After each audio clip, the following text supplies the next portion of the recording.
Greetings and morning to everybody. Let me begin by acknowledging the Minister of Cooperative Governance and Traditional Affairs, Honorable Nkosazana Dlamini Zuma, the House Chairperson for International Relations and Member Support, Honorable Winnie Ngwenya, the Chief Whip of the NCOP, Honorable Seiso Mohai, Honorable Permanent and Special Delegates, leaders of governmental and non-governmental institutions, the panel of academics and experts, ladies and gentlemen. Allow me to start by welcoming everybody to this important workshop on cooperative governance and intergovernmental relations, which is being held under the theme, taking a lead in advancing cooperative governance and intergovernmental relations. In making these opening remarks, I've been asked to focus on reaffirming the role of the NCOP in advancing cooperative governance and intergovernmental relations. Fellow participants, it is just over 2 years since the outbreak of the COVID-19 pandemic. The pandemic caused untold devastation across the globe. Millions of lives and livelihoods have been lost. In South Africa, it also exposed the fault lines in general and the glaring inequalities in particular. However, the pandemic has also taught us many lessons. One thing that the domain of policy making and policy implementation is increasingly becoming complex and highly unpredictable, and that greater innovation and agility are required for the attainment of policy goals. As such, more than ever, we have to strengthen our political institutions so that they are able to carry out their mandate under the ever-changing conditions.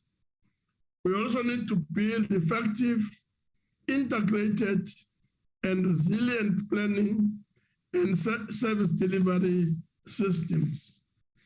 Fellow participants, the National Council of Provinces has the possibility to make a great contribution in this regard.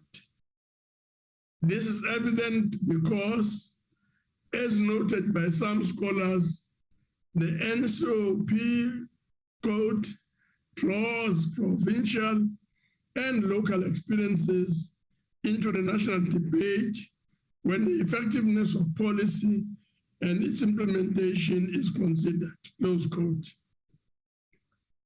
Our constitution states that the NCOP represents the provinces to ensure that provincial interests are taken into account in the national sphere of government. It does this mainly by participating in the national legislative process and by providing a national forum for public consideration of issues affecting the provinces. Furthermore, the Constitution heightens the role of the NCOP in society by providing space for part-time representatives to represent the different categories of municipalities in this House. This makes it the only structure in the Parliament that is constitutionally mandated to bring together under one roof the public representatives from the three spheres of government. Owing to this constitutional design, it is expected of the NCOP to take a lead in advancing the principles of cooperative government and intergovernmental relations. These principles are contained in Chapter 3 of the Constitution. Among other things, Chapter 3 enjoins the spheres of government and all organs of state within its sphere to secure the well-being of the people of the Republic, to provide effective, transparent, accountable, and coherent government for the Republic as a whole, to be loyal to the Constitution, the Republic, and its people, to respect the constitutional status, institutions, powers, and functions of government in the other spheres, to exercise their powers and perform their functions in a manner that does not encroach on the geographic, functional, or institutional integrity of government in another sphere, and to cooperate with one another in mutual trust and good faith by assisting and supporting one another, coordinating their actions and legislation with one another. These principles, fellow participants, sum up the essence of cooperative governance and the need to maintain sound intergovernmental relations in the Republic. Therefore, as an oversight body, the NCOP is at a vantage position to contribute to the realization of this constitutionally mandated form of governance towards achieving the desired policy outcomes for the transformation of our society. In reaffirming the role of the NCOP in this regard, we need to ask whether the institution is indeed taking a lead in the advancement of the principles of cooperative government and intergovernmental relations. Throughout the years, this question has characterized the debate about the NCOP in one form or another. In most cases, the answer has always served to reaffirm and reinforce the constitutional role of the NCOP. For example, writing in 2010 in response to discussions about the need for a review of the NCOP, Professor DeForce said, quote, although some of the members of the NCOP are hardworking, and although they sometimes do engage seriously with legislation, the distinct voice and perspective of each province is lost, close quote. Ladies and gentlemen, while we may not embrace the full import of this view, it is inescapable that the provinces play a very significant role in directing decision-making in the NCOP. Therefore, it is important that their voices are heard and that their interests inform the work of the NCOP. In 2009, the report of the Independent Panel Assessment of Parliament advised that in its oversight work, the NCOP should be directed, quote, directed by the goal to contribute to effective government by ensuring that provincial and local concerns are recognized in national policy making and that provincial, local, and national governments work effectively, close quote. This highlights the NCOP's critical role in overseeing how the spheres of government relate with one another.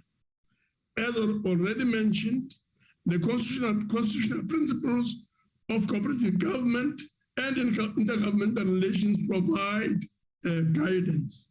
They underscore the need for cooperation and coordination in keeping with the fact that South Africa is, quote, one sovereign democratic state, close quote. The role of the NCOP is also very critical when one looks at what the Intergovernmental Fiscal Relations Act of 1997 seeks to achieve. The objective of the Act is, point, to promote cooperation between the national, provincial, and local spheres of government on fiscal, budgetary, and financial matters, and point, to prescribe a process for the determination of an equitable sharing and allocation of revenue raised nationally. Taking this into account, it is no wonder that the NCOP attaches great value to the processing of the division of revenue bill. The bill enables provinces and municipalities to fulfill national policy goals. This is particularly important in the light of the sixth parliament focus on the improvement of budgetary oversight in order to improve government's responsiveness and accountability.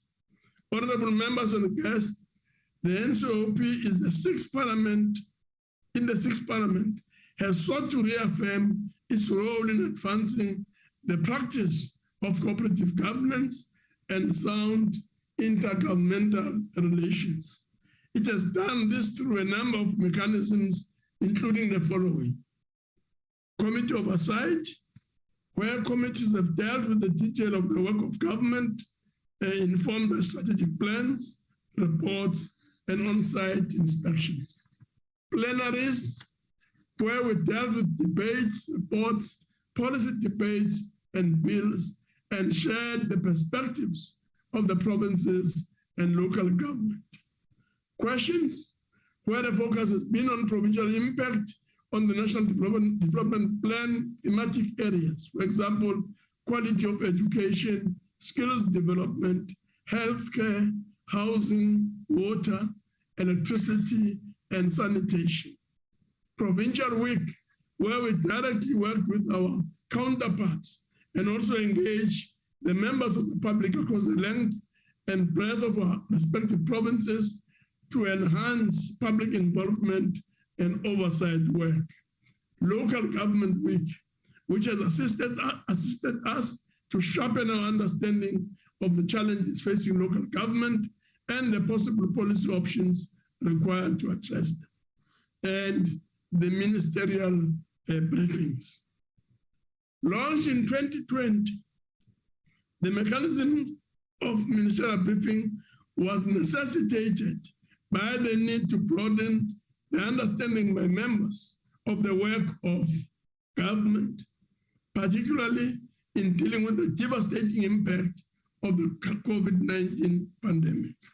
Ladies and gentlemen, while the COVID-19 pandemic has caused untold damage, it has also taught us important lessons about the fluidity of the policy space and the need for innovation and agility. These lessons should guide us as we seek to achieve better policy outcomes through drawing in local and national experiences in national debate. The NCOP has a huge role to play in the promotion of the principles of cooperative government and intergovernmental relations that are contained in Chapter 3 of the Constitution. Over the years, scholarly critics have sought to reaffirm and reinforce this role. What is clear is that in conducting its work, the NCOP must be guided by the interests of the provinces and must also concern itself with local government issues. During the course of the sixth term of parliament, the NCOP has used certain mechanisms to pursue its mandate. These include the ministerial briefings, which were launched in 2020 as a way of further equipping members with the tools to engage the executive. In doing this work, we had to adapt our methods given the constraints imposed by lockdown measures to fight the COVID-19 pandemic. The House of Chairperson for Committees and Oversight, Honorable Nyambi, summed up this effort when in delivering his final report in the program committee last December, when he said, and I quote, "Looking back where we started, especially under COVID-19 conditions, it is safe to say we have covered distances which we did not know existed. The learning process has not stopped. We learn new lessons every day," close quote. Participants and fellow colleagues, I hereby welcome you to the workshop, and I'm looking forward to fruitful deliberations that will assist us to progress further. Thank you very much. Thank you, Chair. Yes, no, thank you very much. Having done the opening remarks, we will now move on with our program. Perhaps I should just indicate that please note that from 12:30 to 1300 hours, Ms. Abraham Williamson has been moved up, and there's a new speaker, Ms. Zelna Johnson, or Jansen. This is a case as well in relation to the afternoon, between 14:20 to 15:30. There's been a replacement there of Professor Gerrit van der Waard by Professor Chris Tapscott. Thank you very much. I will now take this opportunity to call on Honorable Dr. N.C. Dlamini Zuma, the Minister of Cooperative Governance and Traditional Affairs, to give us a keynote address advancing the fundamental precepts of cooperative governance and intergovernmental relations for effective service delivery to communities. Honorable Minister.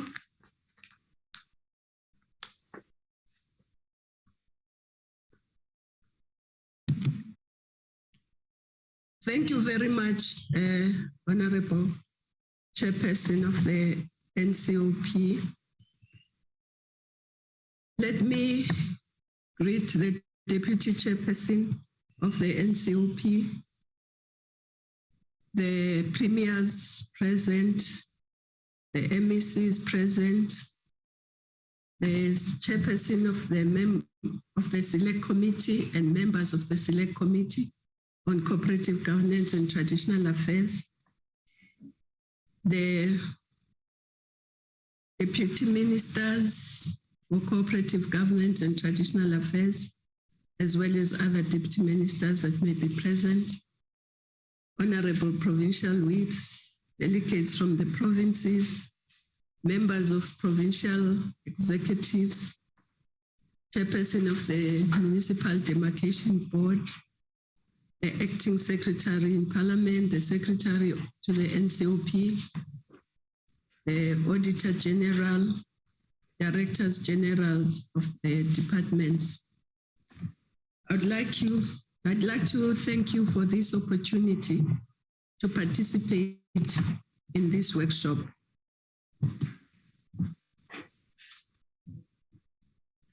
This workshop is very important, especially having just emerged from our 6 peaceful democratic local government elections. And this session offers us an opportunity to provide a frank and honest reflection on the state of governance, intergovernmental relations in our country. And in considering the state of government and performance of the state and its constraints, we must not be oblivious to the objective and subjective realities that we face.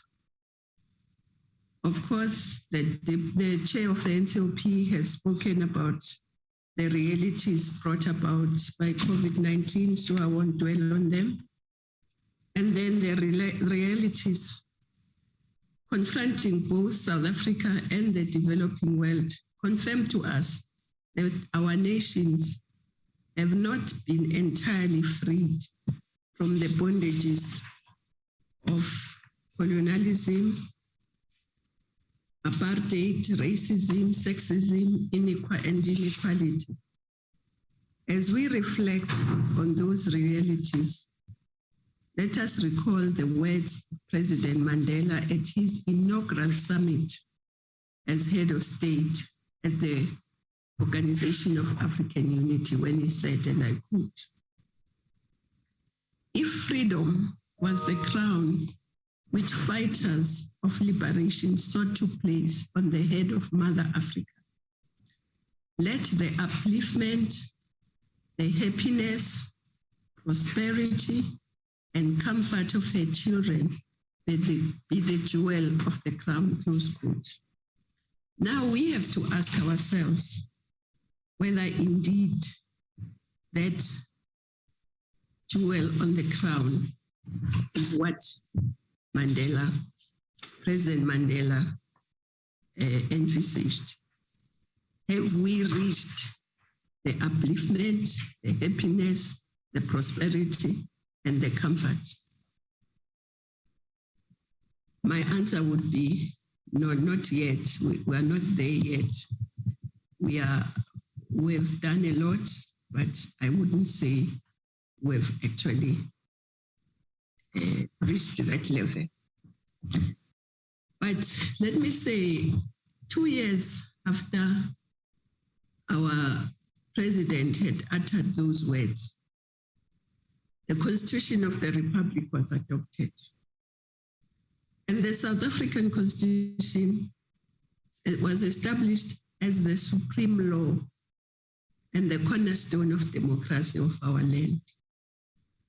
Thus, the Constitution contains fundamental precepts which include enshrined rights that affirm democratic values such as equality and freedom. It also elaborates on the obligations that citizens themselves must uphold in allegiance to our country and the Constitution. These obligations, we as public representatives have had to reaffirm at the beginning of each term of office.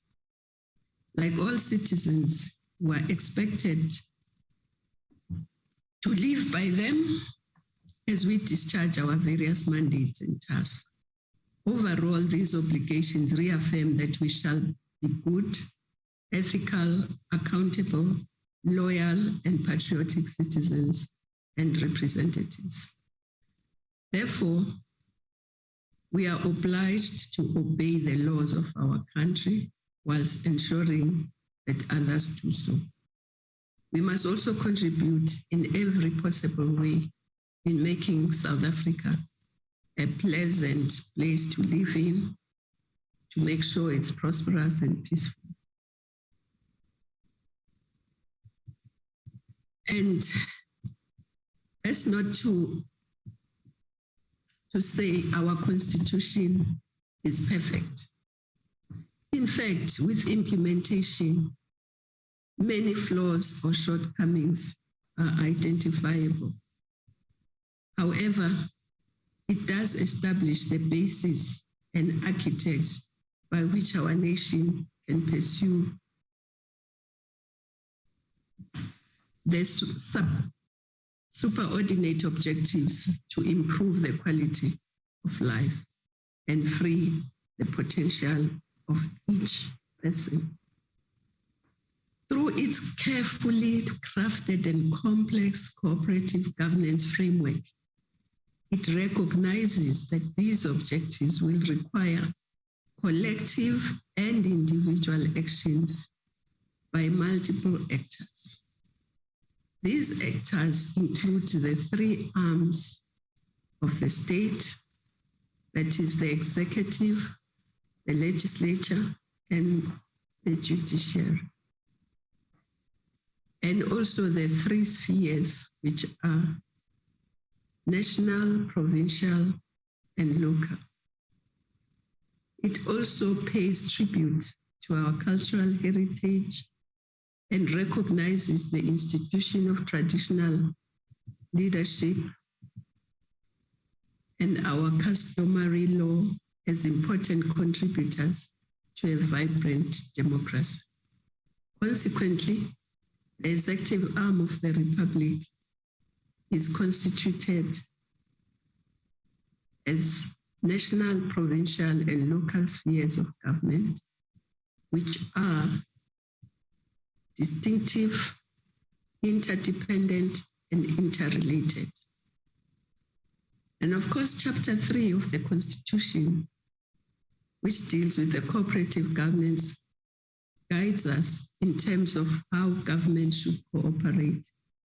Section 41.1 outlines these principles of cooperation, which says that each sphere.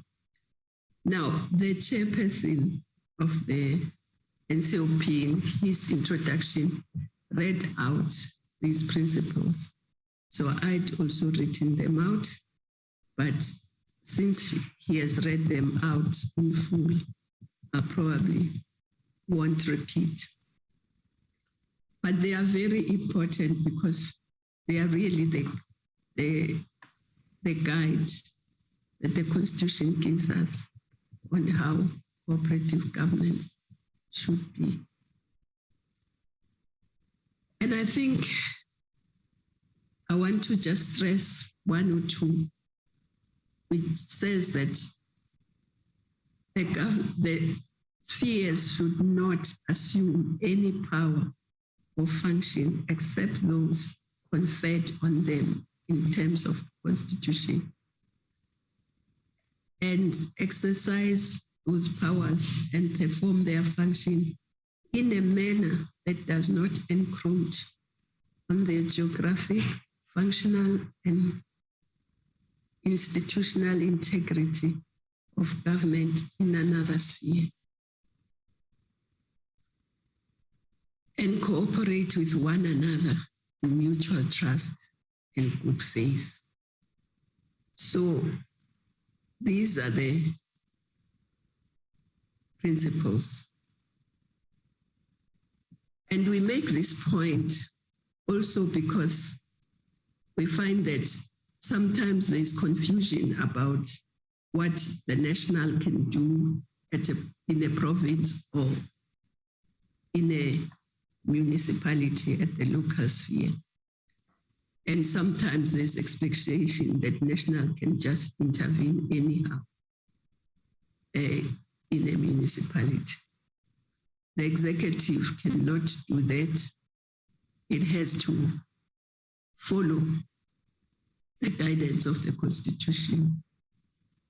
But of course, the Constitution does give more powers to intervene at a provincial level to the national through Section 100. But it also has a very detailed Section 139 that guides the province, the executive, the province, to how it should intervene at the local sphere. But in doing so, of course, it does say that it should consult the minister responsible for local government, as well as the provincial legislature and the National Council of Provinces. So there can be no intervention, both in the province by national or in the municipality by the provincial sphere, without the NCOP concurring to that intervention, but also without the NCOP overseeing that intervention. And I want to just also talk a bit about local government itself, because the Constitution spells out very clearly what the duties and objectives of local government are. And they are very important in terms of the topic we're discussing, because the topic we're discussing includes service delivery in a sustainable manner. So the Constitution says local government objectives are to provide democratic and accountable government for local communities, to ensure the provision of services to communities in a sustainable manner, to promote social and economic development, and to promote a safe and healthy environment, to encourage the involvement of communities and community organizations in matters of local government.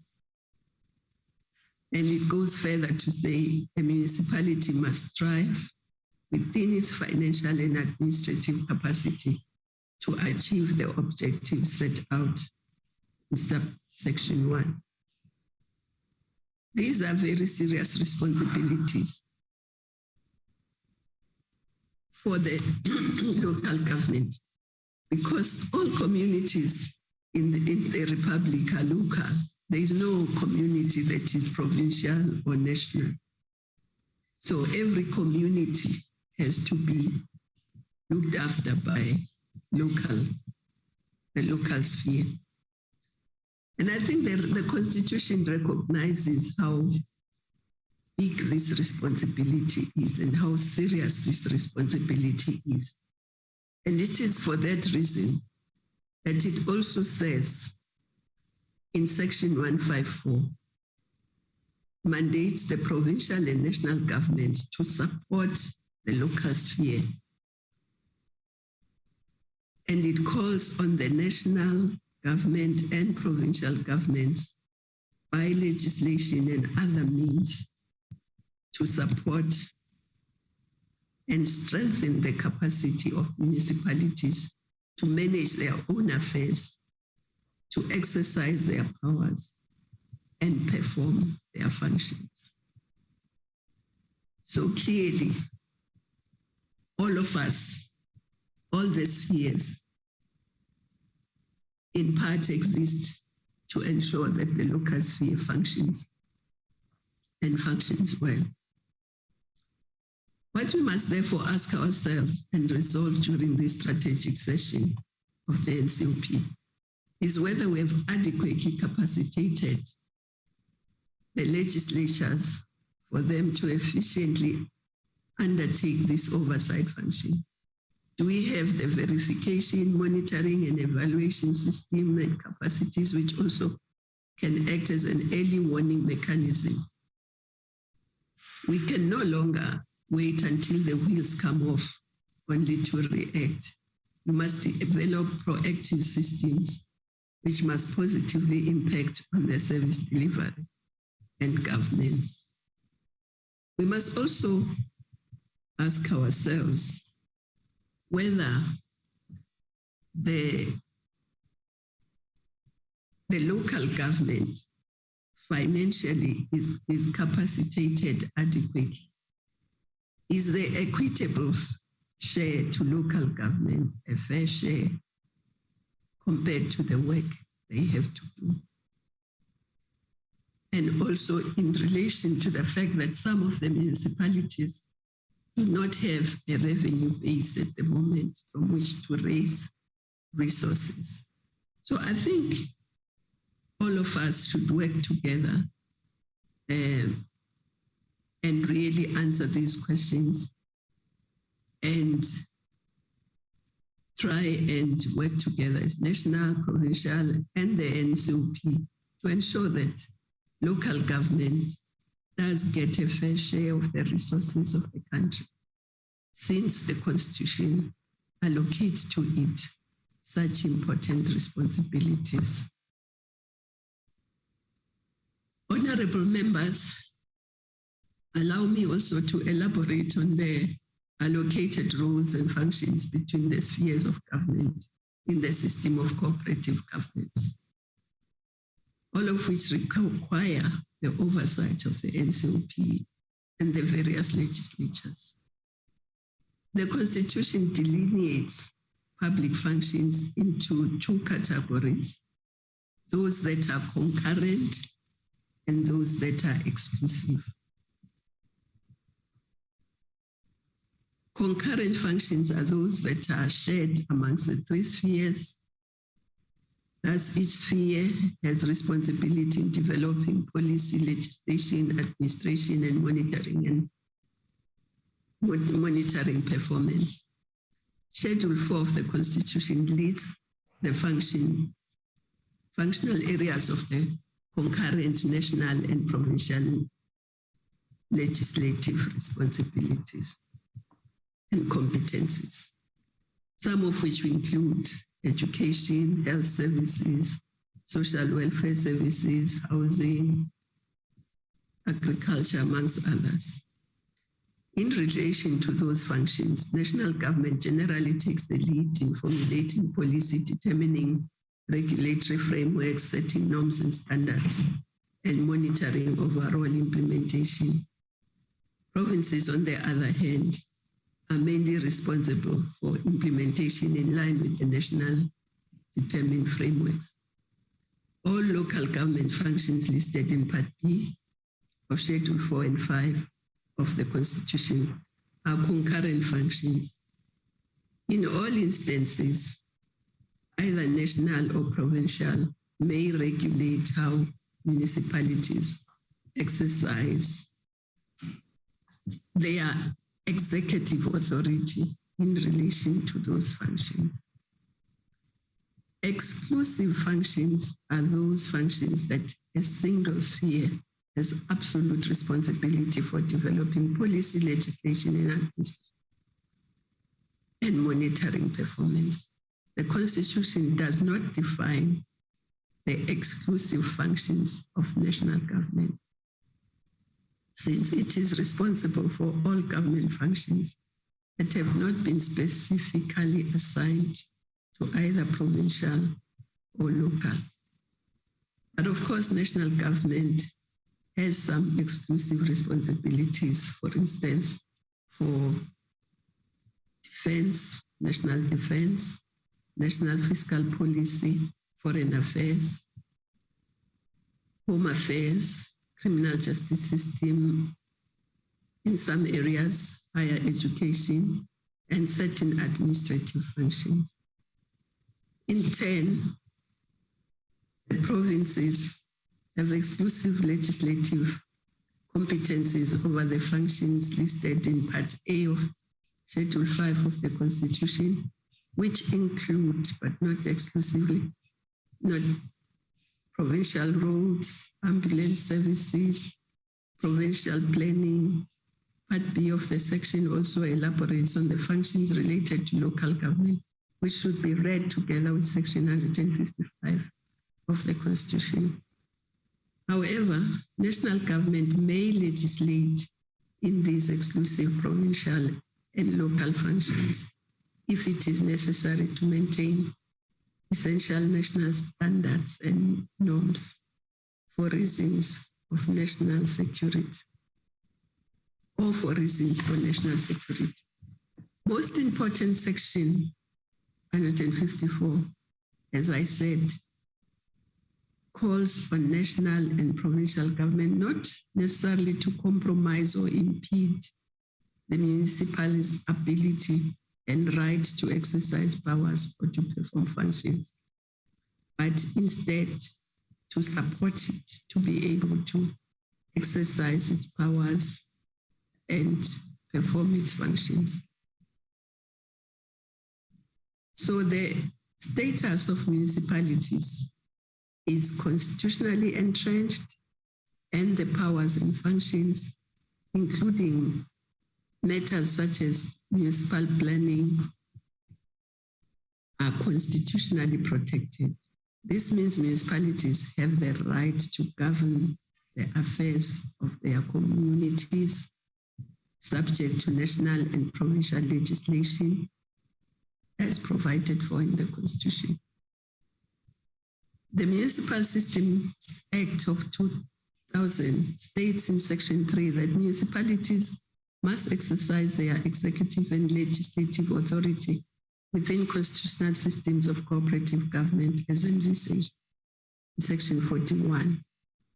The Act further states that the purpose of effective cooperative governance, organized local government must seek to develop common approaches to local government as a distinct sphere of government, to enhance cooperation, mutual assistance, and sharing of resources amongst municipalities, find solutions for problems relating to local government generally, and facilitate compliance with the principles of cooperative and intergovernmental relations.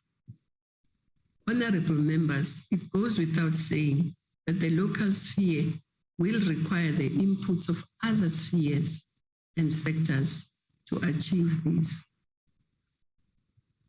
And therefore, Section 41 of the Constitution introduces the principle of intergovernmental relations, which acknowledges integrity as the core of each sphere of government, and it calls on us to collectively ensure that these spheres of government cooperate with one another.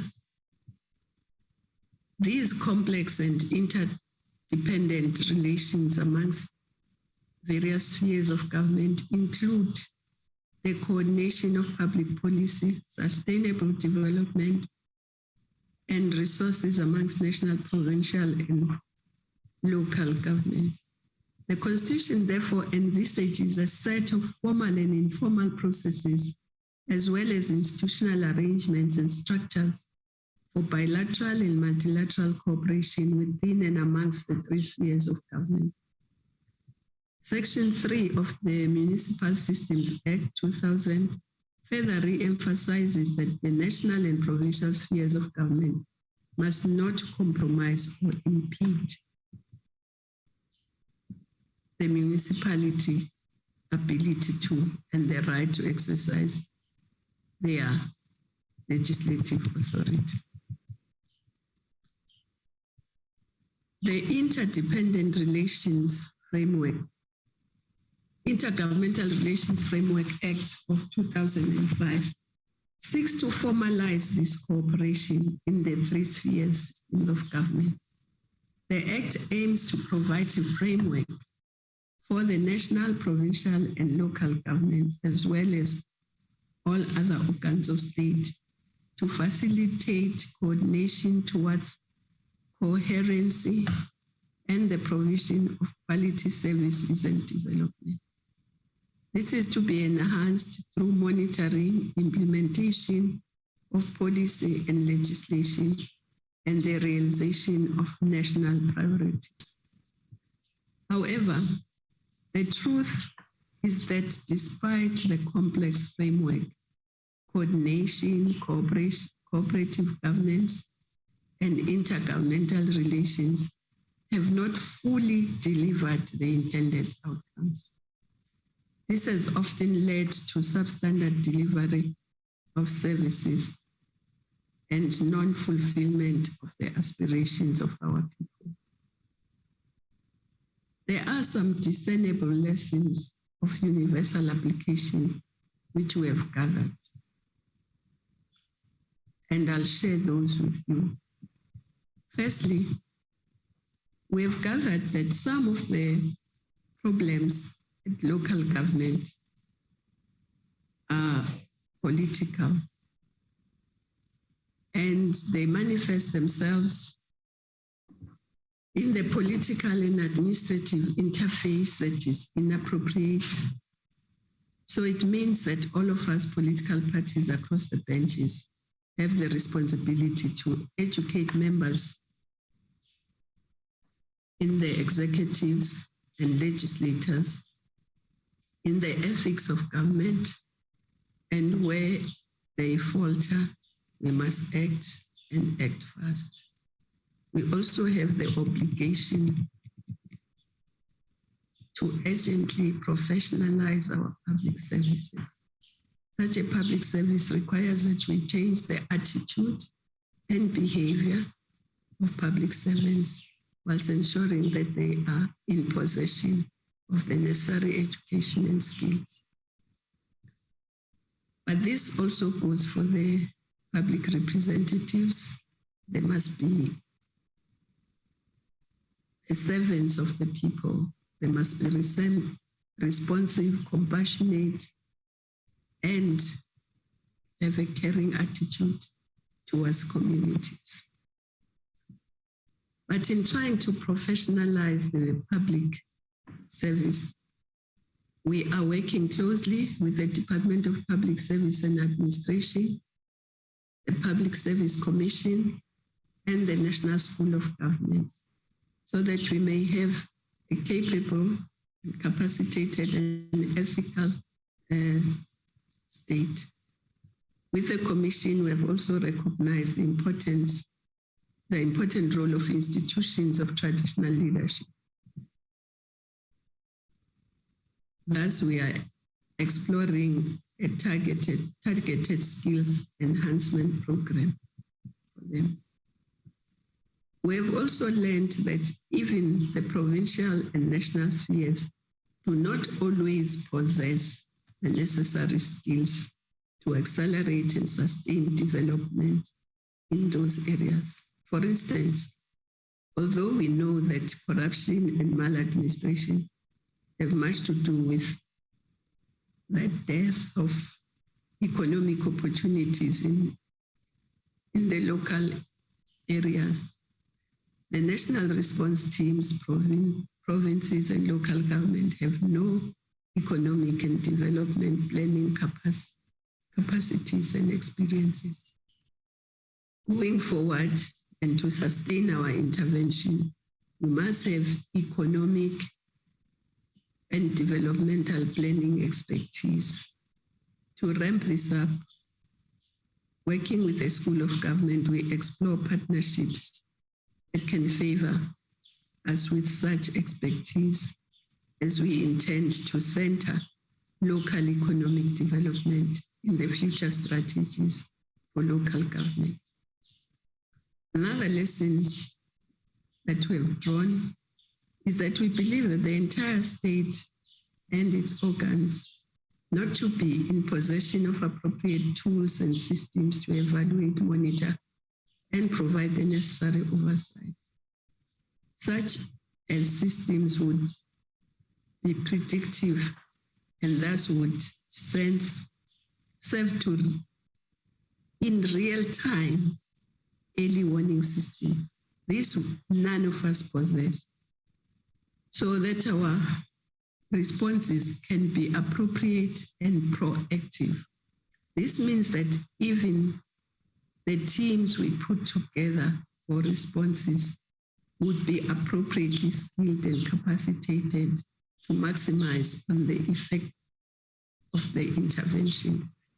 So far, our responses have been knee-jerk with insufficient scientific analysis and sometimes without the appropriate skills. Often our response sometimes can be likened to hitting a fly with a hammer and trying to stop a flood with a bucket.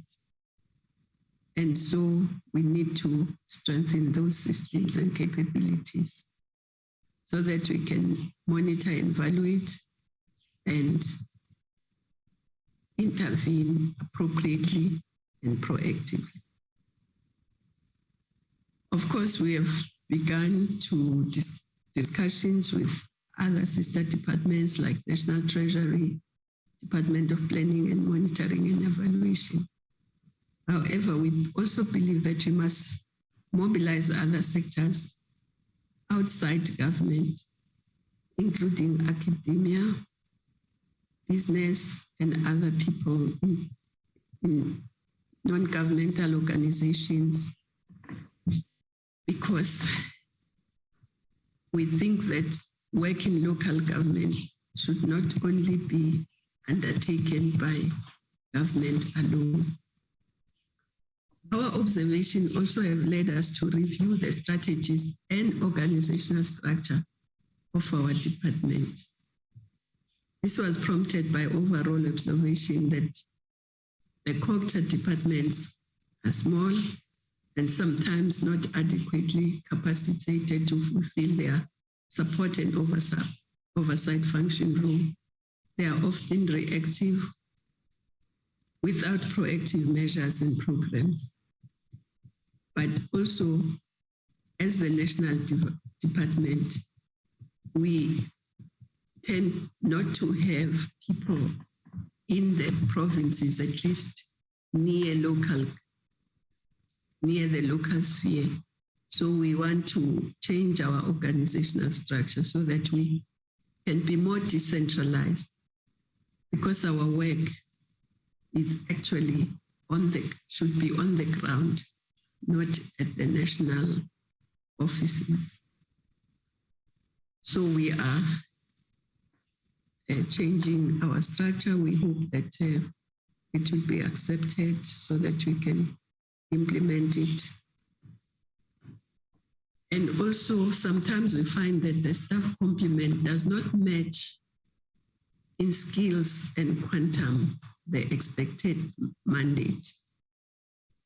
So we have also noted that the overlapping mandates, functions, and expectations with regards to COGTA departments and the offices of the Premier, especially as it relates to municipalities. This is a matter we intend to pay greater attention to as we undertake the 21-year review of local government, in which we hope Parliament, that includes the NCOP, will be an active participant in reviewing local government, so that after 21 years, we can see what needs to be changed, what needs to be strengthened, what works, what doesn't work. We also hope this work will also be supported by the ongoing work we are undertaking in implementing the Structures Amendment Act.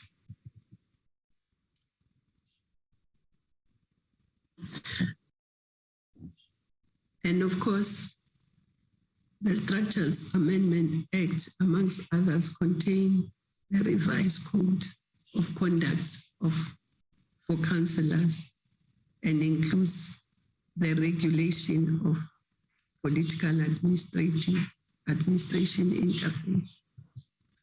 In building a capable and capacitated state, this will be complemented by the Intergovernmental Monitoring Support and Intervention Bill. The bill will facilitate for multi-sphere support to the municipalities whilst regulating interventions in vulnerable and underperforming municipalities. This bill, including accompanying comprehensive regulations, has to be finalized because extensive stakeholder consultations have been undertaken, including joint interventions, roadmaps, roadshows led by Deputy Minister of Finance and Deputy Minister of COGTA, with the Premier's offices and MEC provincial quotas and treasuries. The bill also received the attention of several intergovernmental forums, including lots of MINMEX, transport, environment, human settlement, water sanitation, and sanitation, the National Economic Development and Labour Council, NEDLEC. The bill has been consulted with the local government unions In December, we submitted the bill to the Department of Planning, Monitoring and Evaluation for the Socio-Economic Impact Assessment Certificate, as well as the state law advisors for the Constitutional Compliance Certificate. And as soon as we receive this, and it's our sincere hope that we'll receive them soon, then we will put the bill to Cabinet and eventually it will come to Parliament. Honorable members, third lesson we've gathered from our work in local government is that there is a decay of municipality infrastructure. And infrastructure has not been maintained or repaired for many years, and the municipalities are not putting sufficient funds to do this. But also, we've also learned that some of the internal workings of municipalities do not favor consequence management. And so sometimes workers are victimized for blowing the whistle. And in fact, recent research by the Public Service Commission and the Human Science Research Council have come to the conclusion that it's not really that the public service generally is bloated, but that there is lack of full utilization of the human resource capacity within the public service due to misalignment of skills, long suspensions, and victimization. This therefore brings to the fore the urgent need to implement the long outstanding decision on the single public service. In this regard, the Minister of Public Service and Administration intends to bring before Parliament amendments to the Public Administrative Management Act, PAMA, which we hope will receive your support. These amendments intend to facilitate for the transfer of skills across spheres of government and institutions, if operationally justified, to improve operational efficiencies, state capacity, and service delivery.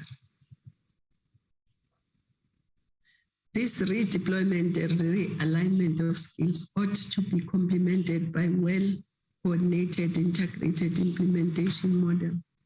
Unfortunately, the current planning and implementation in silos have resulted in substandard service delivery. Therefore, looking at what local government is supposed to do,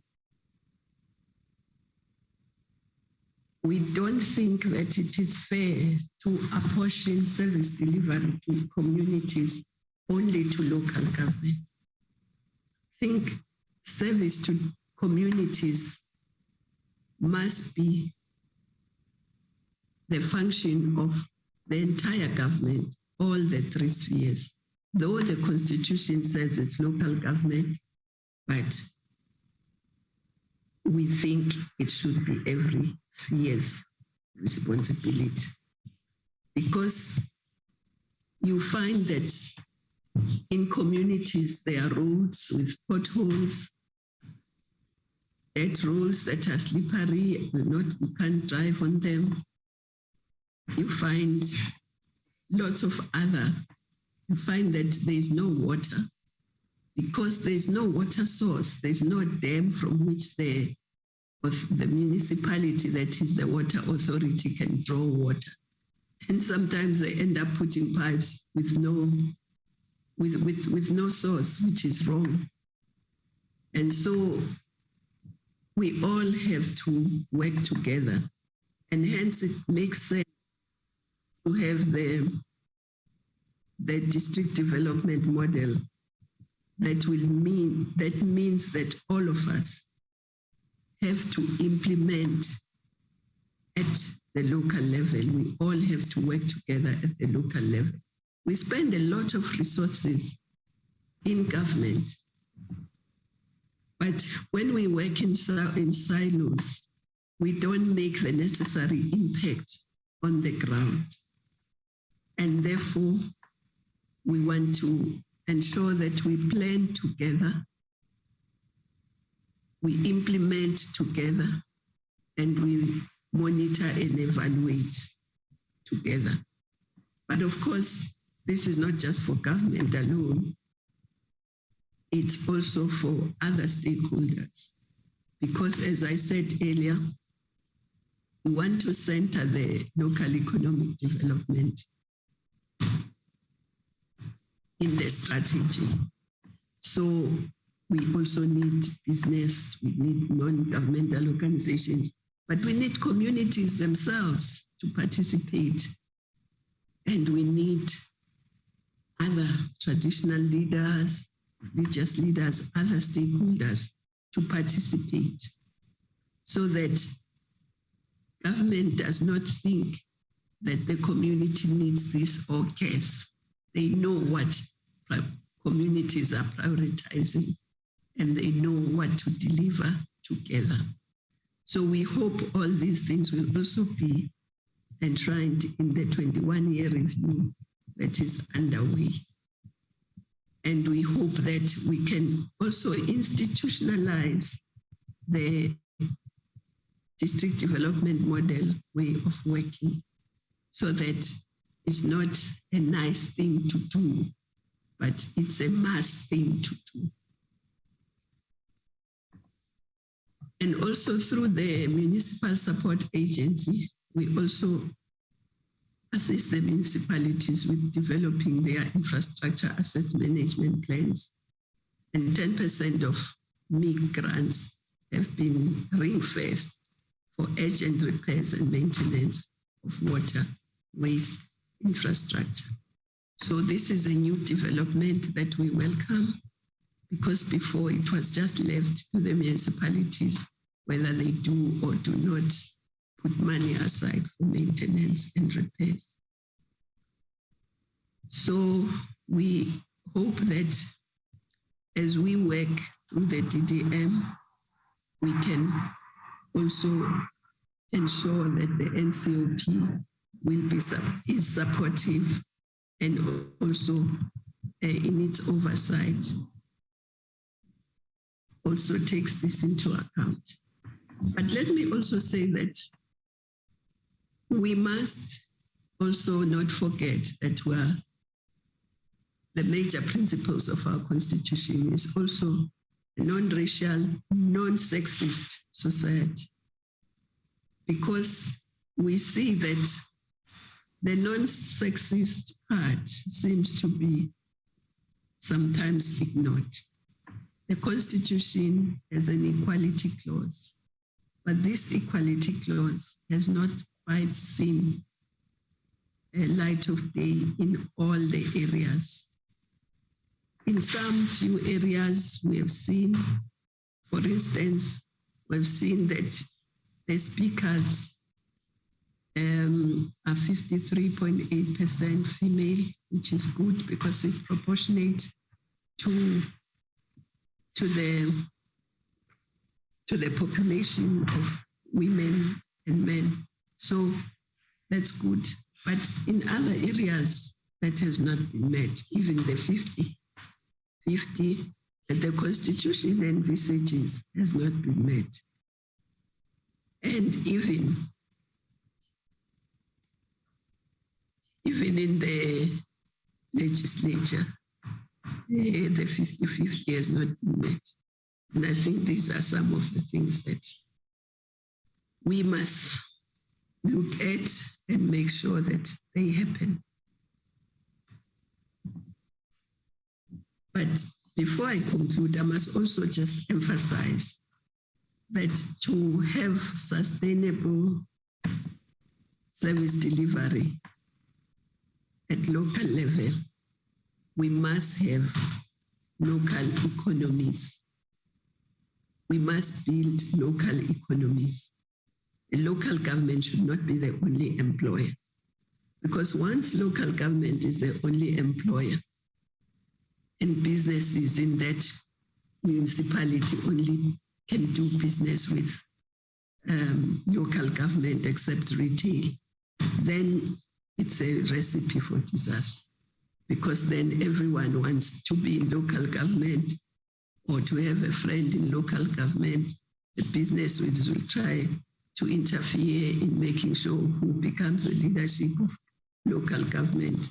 So it's very important, even for sustainability and stability of local government, that we must have economic local development.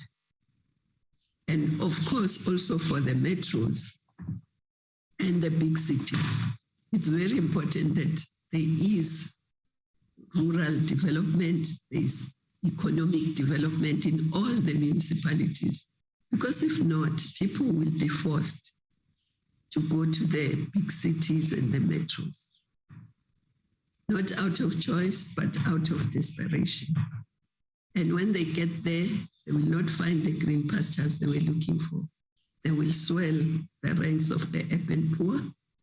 And of course, the metros also will not have planned for them. And then they also get disorganized. And so nobody wins. So it's very important that we all ensure that there is local economic development. And of course, by recognizing the fundamentals of a whole of society and government approach premised on the principles of participatory democracy, we believe that the crown jewel President Mandela spoke of will be realized.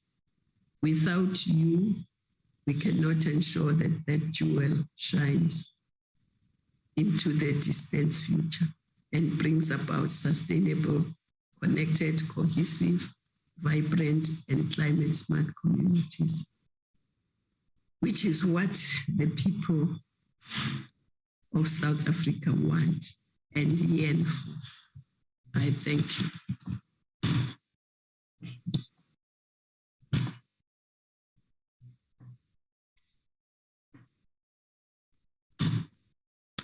Thank you very much, Minister. I guess what this does is to remind us from the side of the team that's managing the program and then the background, Advocate Pindela and his team, just on the need to share this information and really ensure that this is not lost, but it's put to good use. So let's thank the Minister for the presentation, very, very good representation, and really commit to ensuring that the information is shared amongst all of us, that we indeed emerge at the end of these 2 days a better informed and better prepared to take the work that needs to be done forward. So thank you very much, Minister. And without any waste of time, having noted the input, we will now move on to Andrew Sibyl, Dr. Andrew Sibyl from the University of Cape Town, College of Accounting, on the principles, meaning, and application of underpinning cooperative governance and intergovernmental relations in South Africa. Dr. Sibyl, I'm told, will also share this part of the input with Dr. D. Mohale from the Durban University of Technology. Dr. Sibyl? Chairman, good day to you. I'm here. Yes. Thank you very much. Welcome. Thank you, Chairperson, and good morning to all of the participants. It's always a pleasure to share thoughts and experiences on matters of common interest, particularly our system of government in South Africa. Now, the purpose of this address is to introduce the concepts of intergovernmental relations and cooperative governance, to examine the essential underlying principles, and to place them in the constitutional and legislative context in South Africa. But first, it would be helpful and informative, I think, to take a global view on multi-level government and then to focus on South Africa. Now, let's kick off by looking briefly at what we understand by cooperative government and intergovernmental relations. Let's just call it IGR for short. Now, whether there is actually any difference between the two is subject to some debate.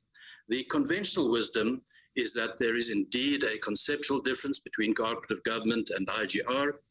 Cooperative government is a fundamental philosophy of government or a constitutional norm that governs all aspects and activities of government and includes, and this is the really important part, the deconcentration of powers to other spheres of government, and encompasses the structures of government as well as the organization and exercising of political power.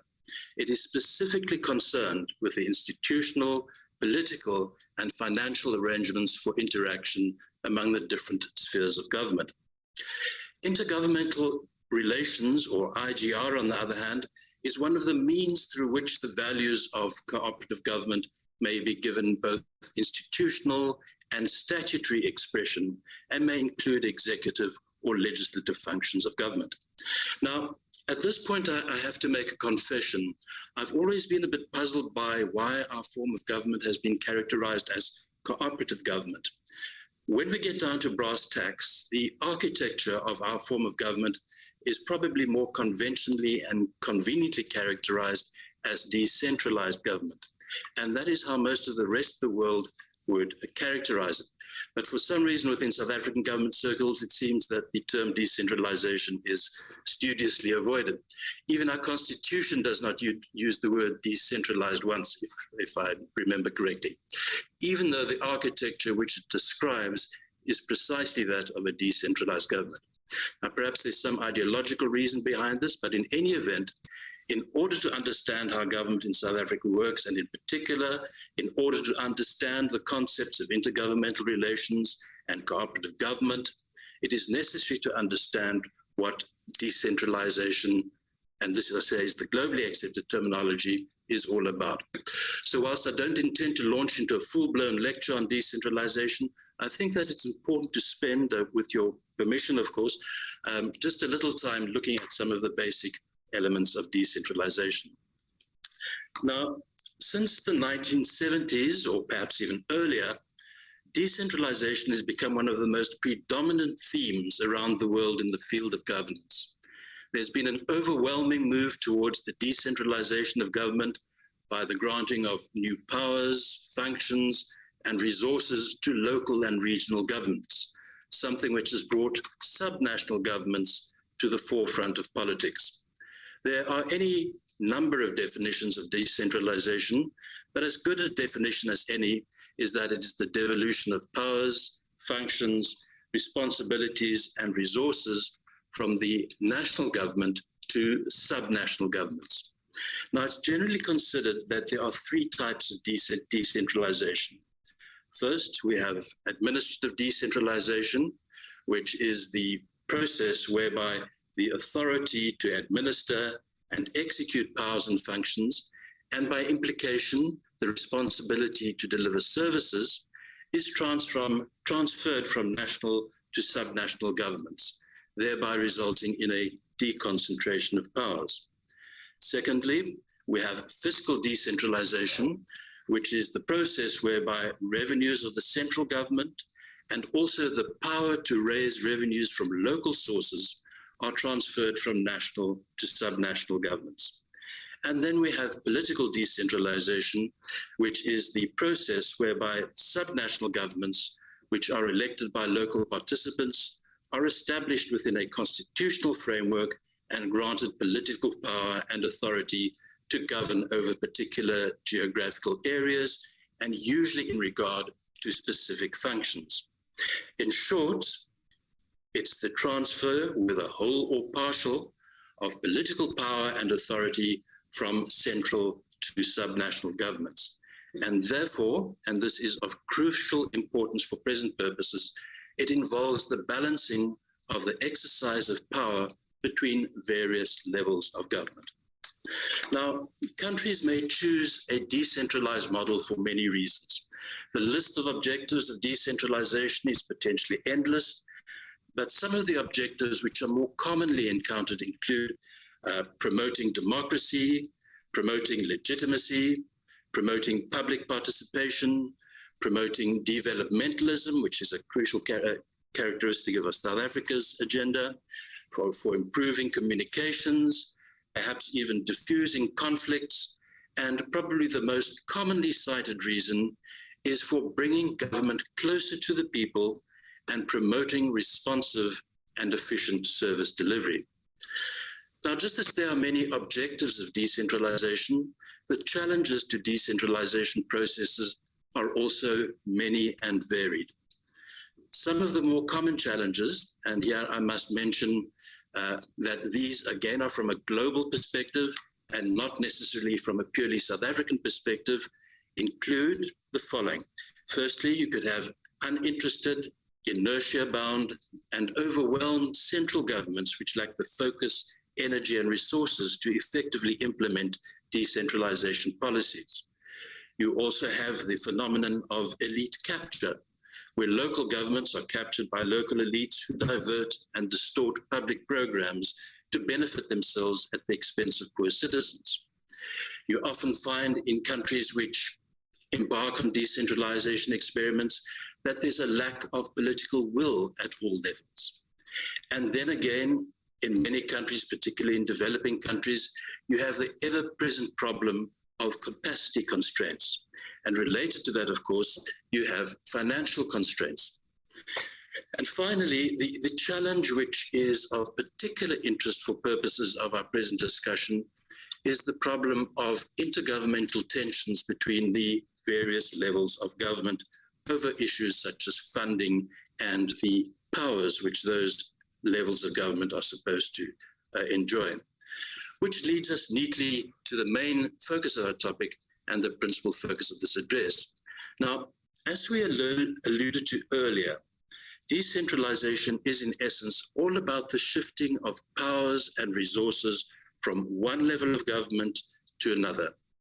Now, it's inevitable that this shifting of resources and powers will, in the absence of appropriate systems and mechanisms, lead to a greater or lesser extent to competition, confusion, confrontation, and conflict. Now, the potential for these 4 C's, let's just call them, to occur becomes even greater when the different levels of government or institutions within these levels are controlled by different political formations, such as different political parties or factions of parties. Hence the need for a framework to promote a different set of 4 C's. So here we're talking about clarity, consensus, cooperation, and collaboration. And this framework should be one that accommodates and manages interdependence, geographical and social diversity, competition for resources and influence, as well as ensuring ongoing social progress. Now, the term intergovernmental relations has been variously defined, but in essence it refers to the interdependent relationship amongst the various levels of government in a notionally decentralized system, as well as the coordination of public policies between those levels. The concept incorporates various components of the governance, administrative, and fiscal arrangements established between these various levels, including legislation and regulations, instruments such as guidelines and mechanisms for monitoring and communication, structures such as forums, processes such as budgeting, other fiscal arrangements, capacity building and support, which obviously is absolutely crucial, and then also dispute resolution procedures. Intergovernmental relations are therefore a set of formal and informal processes, as well as institutional arrangements and structures for bilateral and multilateral cooperation within and among the different tiers in a multi-level or decentralized system of government. Now, it may be said that a system of IGR has several objectives or strategic purposes. Foremost amongst these, it may be said, are firstly, the promotion and facilitation of cooperative decision-making. Second, the coordination and alignment of priorities, budgets, policies, and activities across interrelated functions and sectors, ensuring a smooth flow of information within government and between government and communities with a view to enhancing the implementation of policy and programs. And finally, the prevention and resolution of conflicts and disputes. Now, it'd be useful to have a look now at the dimensions of IGR. There are several different dimensions to IGR that provide the basis for analysis of intergovernmental relations, institutions, and processes. Now, at the risk of being a little bit technical, I think it's useful to consider these. These include vertical, horizontal, and sectoral dimensions, as well as the degree of formality with which IGR is carried out. Now, please understand again there that I'm not talking specifically of South Africa, but rather I'm talking from a global perspective. Let's look first at the vertical dimension. IGR occurs most importantly in the vertical relationship between the central government and subnational governments within any given country. The number and nature of subnational governments vary from country to country. Some countries have 2 levels, many have 3, some like Vietnam have 4, and some like China even have 5. And the powers, importance, relationships, and permanence of these levels depends to a large extent on whether the country is characterized as federal or unitary. Now, I won't get into an argument right now about whether South Africa is more federal or more unitary in character, but it's important to keep in mind that the essence of federalism is that the existence and powers of subnational governments are constitutionally guaranteed, as we have in South Africa. Then we have the horizontal dimension. Horizontal IGR can take many forms. It may refer to relations between institutions within a government located in a particular sphere. For example, it might refer to relations between departments in the national government, and here one might find mechanisms such as the cluster system with which we in South Africa are familiar. You may also recall years ago when Tony Blair was Prime Minister of the United Kingdom, the big talk was about joined up government. These are all instances of the horizontal dimension of government. But the term may also be used to describe relation between governments within a particular level. For example, relations between provinces in the provincial sphere of government. It might also arise when constituent units form alliances to take joint action, not requiring the national government, in order to discuss common issues, or on the other hand, to lobby the national government on issues of joint importance. And then we have the sectoral dimension. Now, this relates to the policy sector in question, so mechanisms may be created to facilitate relations between institutions established in different spheres or levels of government to perform functions in the same policy sector. So, for example, in a particular, any 3-level country, for example, the central government may have a department dealing with health. The regional governments will each have their own health departments, and at local level, cities or towns may also have their own health departments, or at least a health function. So a sectoral IGR mechanism may be established to coordinate health functions between the three levels. And then finally, we have the formal/informal dimension. Intergovernmental relations occur through both formal and informal means. Formal mechanisms can be constitutional, statutory, or by way of non-statutory institutions, agreements, and processes. Now, informal intergovernmental relations usually do not have a constitutional basis, but are often as important as formal mechanisms. So, for example, countries with older constitutions, for example, the United States of America, Canada, and Australia, generally have very little to say in their constitutions about intergovernmental relations, and their constitutions establish few, if any, institutions to deal with relations between their constituent units and the national government. Now, the rationale for this appears to be that it was simply assumed that the necessary instruments would be developed and that it was not necessary for the Constitution to make express provision for this. By contrast, countries with more recent constitutions, and probably having learned from experience, such as Germany, South Africa, and Kenya, have tended to establish structures and mechanisms within their constitutions to cater for the inevitability of intergovernmental relations issues. So some countries have explicitly specified principles that should govern the conduct of IGR. So, for example, in Kenya, the Constitution speaks directly to cooperation between national and county governments.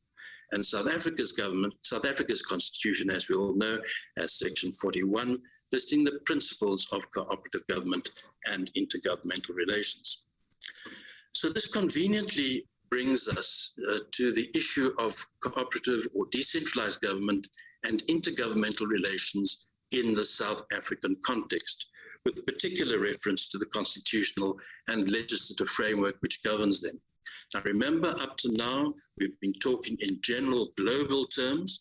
So now we will look specifically at South Africa's model of decentralized government or cooperative government, call it what you will, and intergovernmental relations.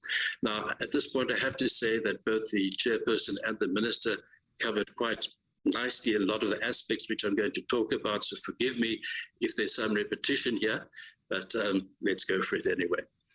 Now, you can have a discussion of the constitutional and legislative framework for IGR and cooperative government as long or as short as you like. It depends if you focus only on the specific constitutional provisions relating to cooperative government and IGR, or if you go further afield and include those aspects that are relevant but are not directly couched in IGR terms. So in this discussion, we'll be following to some extent the latter broader approach, but obviously, given the time that's available, we cannot cover every aspect. The Constitution of South Africa provides the framework for the structures, mechanisms, and functions of government in South Africa. In Chapter 3, as we've already discovered, it deals specifically with cooperative government and intergovernmental relations. Subsection 1 of Section 40 states that government is made up of the national, provincial, and local spheres, which are distinctive, interdependent, and interrelated. The crucial element is the statement that government consists of these three spheres. The multi-tier element is the crucial pillar of our government. But moving on, I must say I don't know how many different interpretations I've seen of, quote, distinctive, interdependent, and interrelated, unquote, but most of them are pretty vague and are often contradictory. Even the Constitutional Court has struggled to give meaning to these words, but nonetheless, the finding of the court the judgments of the court provide reliable or the most reliable interpretation which is to be found.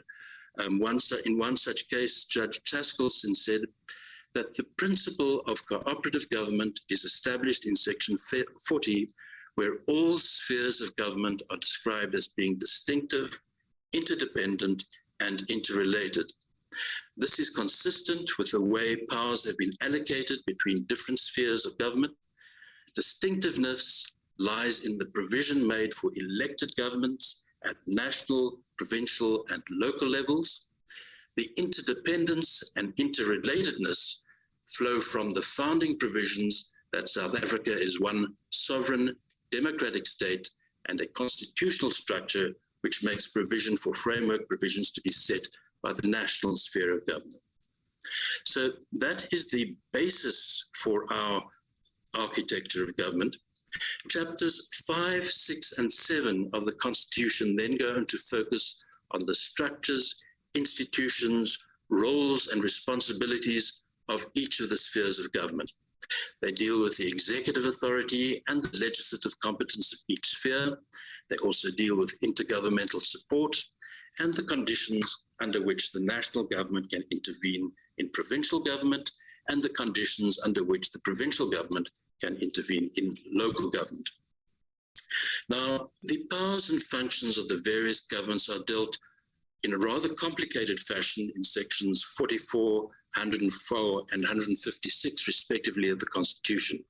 And these constitutions are to be read with Schedules 4 and 5, which, as we've already learned, set out these specific powers and functions allocated to the various spheres. Financial aspects, such as intergovernmental transfers and the powers of provincial and local governments to raise revenue, are also dealt with in the Constitution. And so we can see that the three types of decentralization that we referred to earlier, administrative, fiscal, and political, are all reflected in the Constitution of South Africa. As such, the system of government envisaged by the Constitution bears, on the face of it at least, all the hallmarks of a decentralized system, which we translate in South Africa into the concept of cooperative government. Now, the creation by the Constitution of this decentralized governance system, which comprised the three distinct but interrelated spheres of government, also gave rise to the need for a systematic system of IGR to give effect to the principles of cooperative government.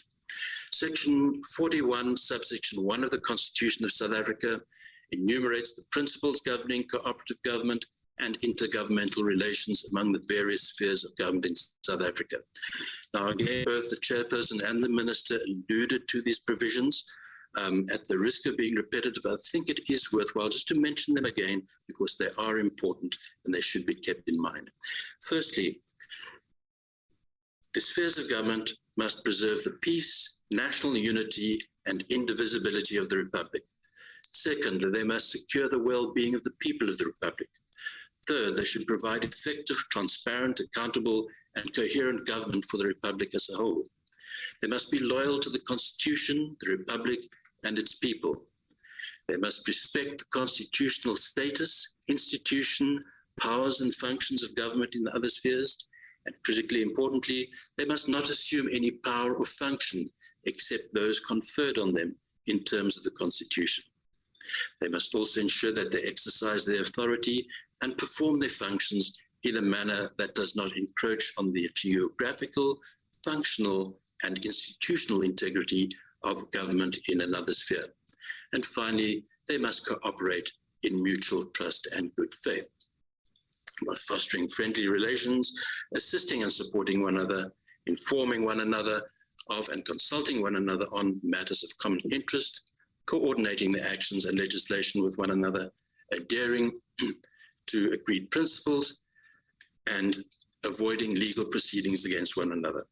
I should just mention that subsection 3 of section 41 specifically provides that organs of state should make every effort to settle disputes and should engage in litigation only as a last resort. Just going back a little, subsection 2 of section 41 of the Constitution stipulates that an act of parliament must establish the structures and institutions to promote and facilitate intergovernmental relations.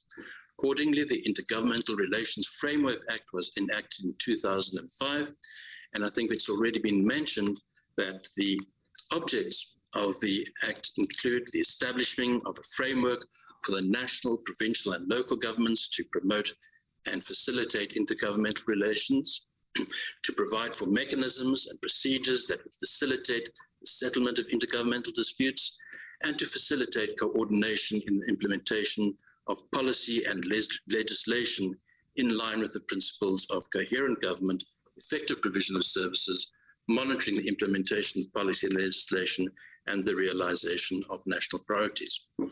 Chapter 2 of the Act establishes a range of formal intergovernmental structures. Now, time prevents me from going through these in any detail, but I'm sure that you have ready access to the Act. I should just mention by name these structures which is established. First of all, there's the President's Coordinating Council. Then you have the National Intergovernmental Forums, which are also known as MINMEX.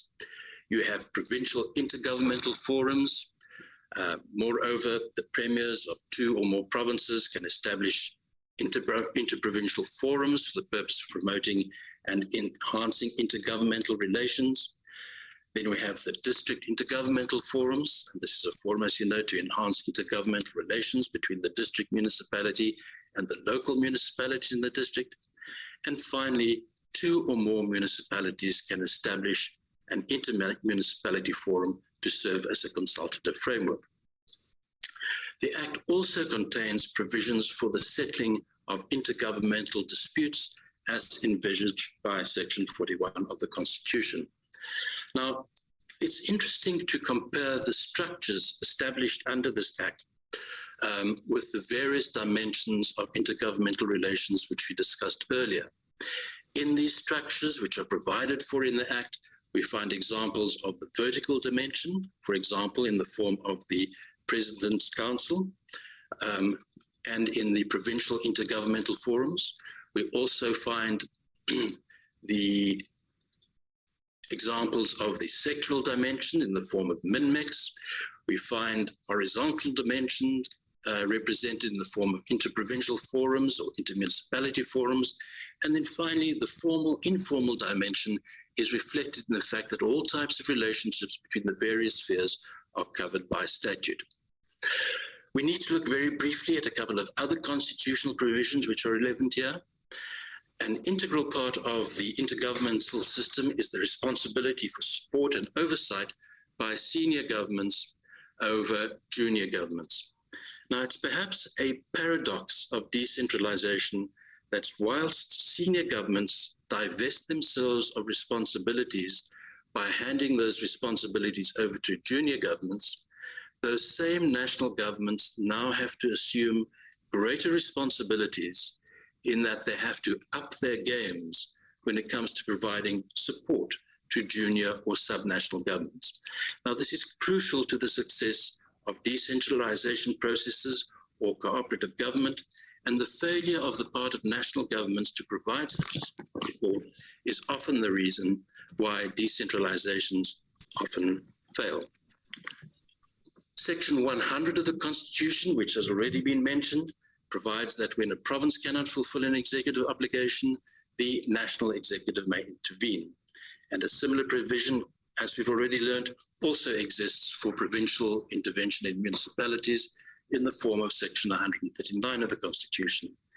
And again, another important provision, which has already been mentioned, is Section 154, which imposes a general obligation on national and provincial governments to support and strengthen, the capacity of municipalities to manage their own affairs, to exercise their powers, and to perform their functions.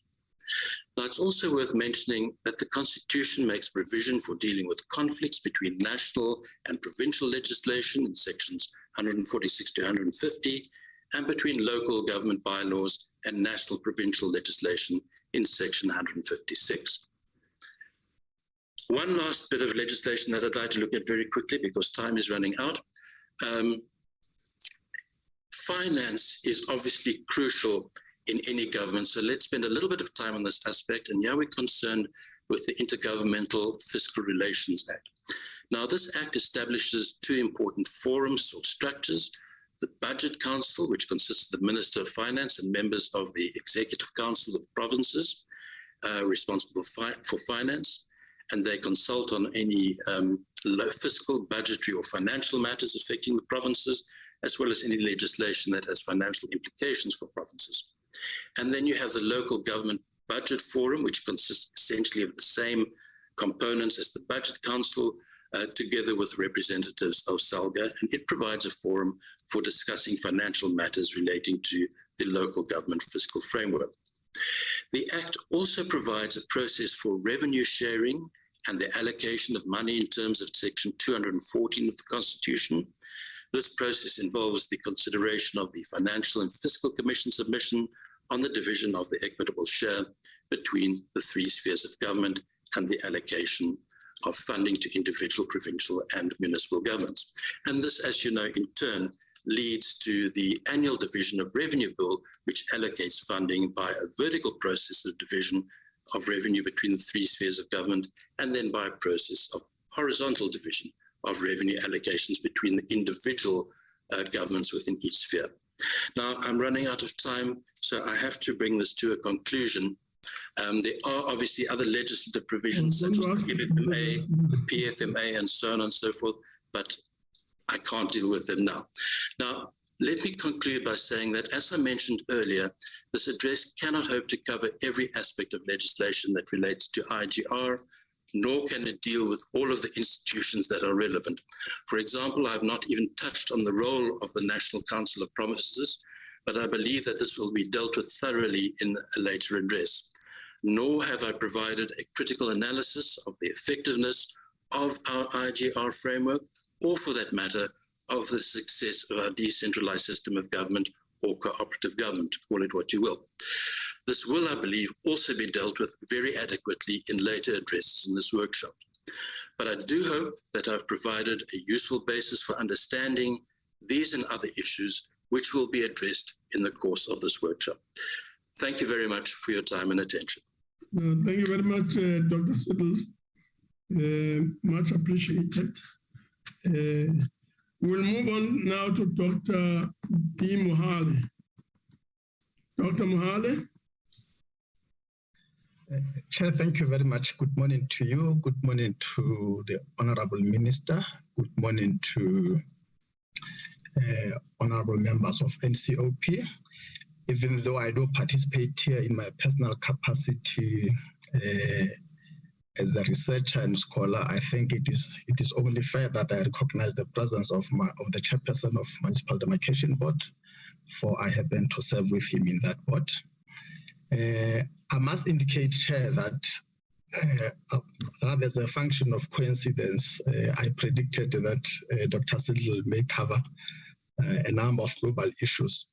And in order to avoid the risk of repetition, I chose to focus my presentation within the overarching framework or topic that we have been given on what I consider to be the possible contribution of improving the functionality of cooperative governance and IGR in relation to resuscitation of what I refer to as stillborn developmental state. And I will argue why I decided to try to establish the relationship between these two. All of us will recall that at about 2003 or so, Presidency released a discussion document that I think for the first time in post-1994 marked the clearest indication that we were moving or were demonstrating some bias towards constructing a developmental state. And that has been the recurrent theme, at least in as far as the circles of the ruling party is concerned. You look at the 2007 strategy and take 2012 up to so far. There is still ongoing commitment that we need to build a developmental state. Further, I think the current administration from the inaugural address, annual State of the Nation address, there is ongoing commitment from the president that there are efforts to build a capable state. And I often prefer to start with setting the scene so that there could be appreciation of why we do what we are doing. And in my opinion, I think that today's session that brings together a number of brains and minds to bear on this important conversation is precisely to deal with the essence of government. We understand government to be a problematizing activity. And in our effort to resolve problems, new and old, that do exist, there is only one thing which we seek to achieve, failing which, then there is no point why we should be having these conversations. At least as far as policy sciences is concerned, the view that I want to stress as part of setting the context for my submission is the fact that I'm hoping that at the end of the day, the decisions that will be taken out of this workshop and for consideration for implementation moving forward will not so much be about which ideologies or theories we cling strongly on to the risk of being dogmatic. But I would want to stress that the purpose and the ultimate end of these conversations that we're having should be about the degree to which it actually helps citizens meet their development aspirations and goals. And I'm raising this deliberately because I think there's an important injunction. The minister already made important references to the Constitution. And I also decided to frame my brief talk within the framework, within the context of some aspects of the preamble of the Constitution, that the preamble commits us, amongst other things, to improve the quality of life of all citizens and free the potential of each person. And that comes from the preamble. And I do think that there is potential in as far as cooperative governance and IGR are concerned. Again, taking into account the emphasis, I think for the first time, that is enshrined in the National Development Plan, where there's an emphasis on human capabilities. You may recall that an important point that our founding president makes in his autobiography, the important concept or notion of indivisibility of freedom. And I'm raising this precisely because I think in the context of the raging debate regarding the extent to which the Constitution is facilitating the improvement of the quality of life of all citizens in order to free their potential, it is important that we understand that freedom does not only relate in as far as voting is concerned. Actually, the preamble of the Constitution commits by implication, if you like, to the indivisibility of freedom, hence the emphasis on freeing the potential of each person. And I do think that there is a role of cooperative governance and IGR in pursuing these commitments that are embellished in the Constitution and in pursuing at administrative level the intention to construct a developmental state as a cause for development, as Peter Evans would put it. As I said in my introductory remarks, I did anticipate that both the minister and the speaker before me would go at length in elaborating or enumerating the principles as contained in Section 40 of the Constitution. And I would not want to get into that. I also took it for granted that obviously members of parliament would be privy to what the Constitution says in as far as principles are concerned. I also must indicate that part of what I'm talking about also draws importantly from three other sections of the Constitution, which is Section 100, Section 139, and Section 154. And of course, I'm always the first to admit my bias, despite an expectation that will always bring scholarly presentation. But I spent 12 years of my budding life in local government, and it is inevitable that every now and then, when one has an opportunity to share some ideas, there will always be bias towards that space. Of course, the minister also referred to IGR Act of 2005 that institutionalizes the framework, then intention to deepen cooperative governance. With this being said, I think the important question I need to draw, with specific reference to sections 100 and 139, which deal with interventions in provinces and municipalities, is the important fact that such decisions constitute severe inroad in the institutional integrity of both provinces and municipalities respectively. And each and every time they are applied or they are invoked, that should be done with caution, appreciating the principle of equality and distinctiveness of each sphere of government. Of course, there can be a whole debate about whether in practice these spheres are indeed distinctive and equal. Dr. Siddle already suggested that as he was about to conclude his presentation. Now, what cooperative governance and IGR simply mean, in my humble opinion, is that there is an inevitable task that government must commit to, that there must be deliberate effort to invest in building coordination capacity as an attribute of a developmental state. And of course, if you look at the 4 attributes that are identified by both the ruling party and Public Service Commission, the 3rd attribute has to deal with the aspect of the macro organization of the state in as far as collaboration between the 3 spheres of government are concerned. And I would further add that even at the level of provinces, at the level of local government, it's 2 tiers. More often than not, we do not see cooperation coming along between adjoining municipalities, despite the districts being there, on assumption that they need to coordinate development at district level. It is still too early at this point in time to tell whether the DDM is the appropriate intervention that will solve this perennial problem in as far as working together of adjoining municipalities and provinces is concerned. But it is also important to reflect on some challenges of cooperative governance and perhaps ask the question why they've become so stubborn. You would recall that as early as 1996, President Mandela appointed Vincent Mapai to investigate how government was organized. Of course, if they are to win this, it's about strong evidence, strong. Somebody said that.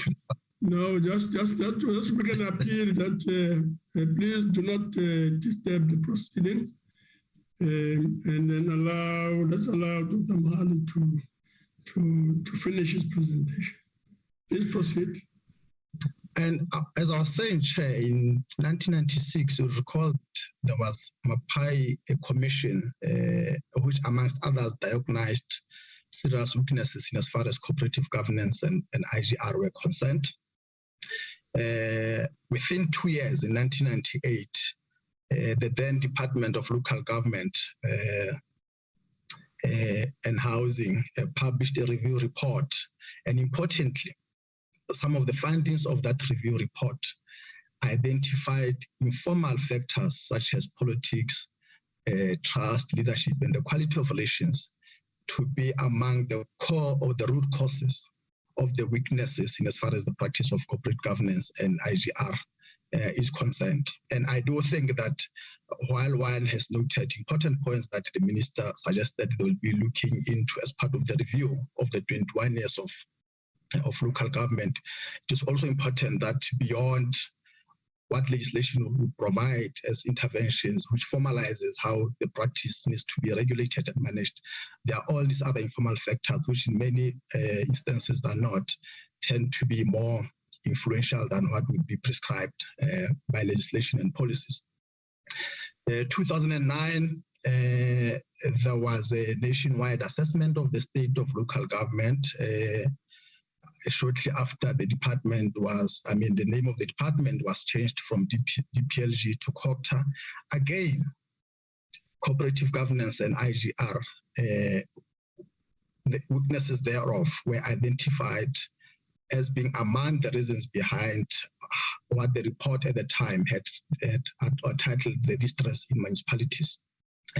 And I do think that perhaps if one may digress a bit, part of the important discussion which I hold we may not have sufficiently as a country at the level within government and outside government is that when COCTA was established in 2009, there was an intention to position it as the cog within entire government that would coordinate the practice of cooperative governance.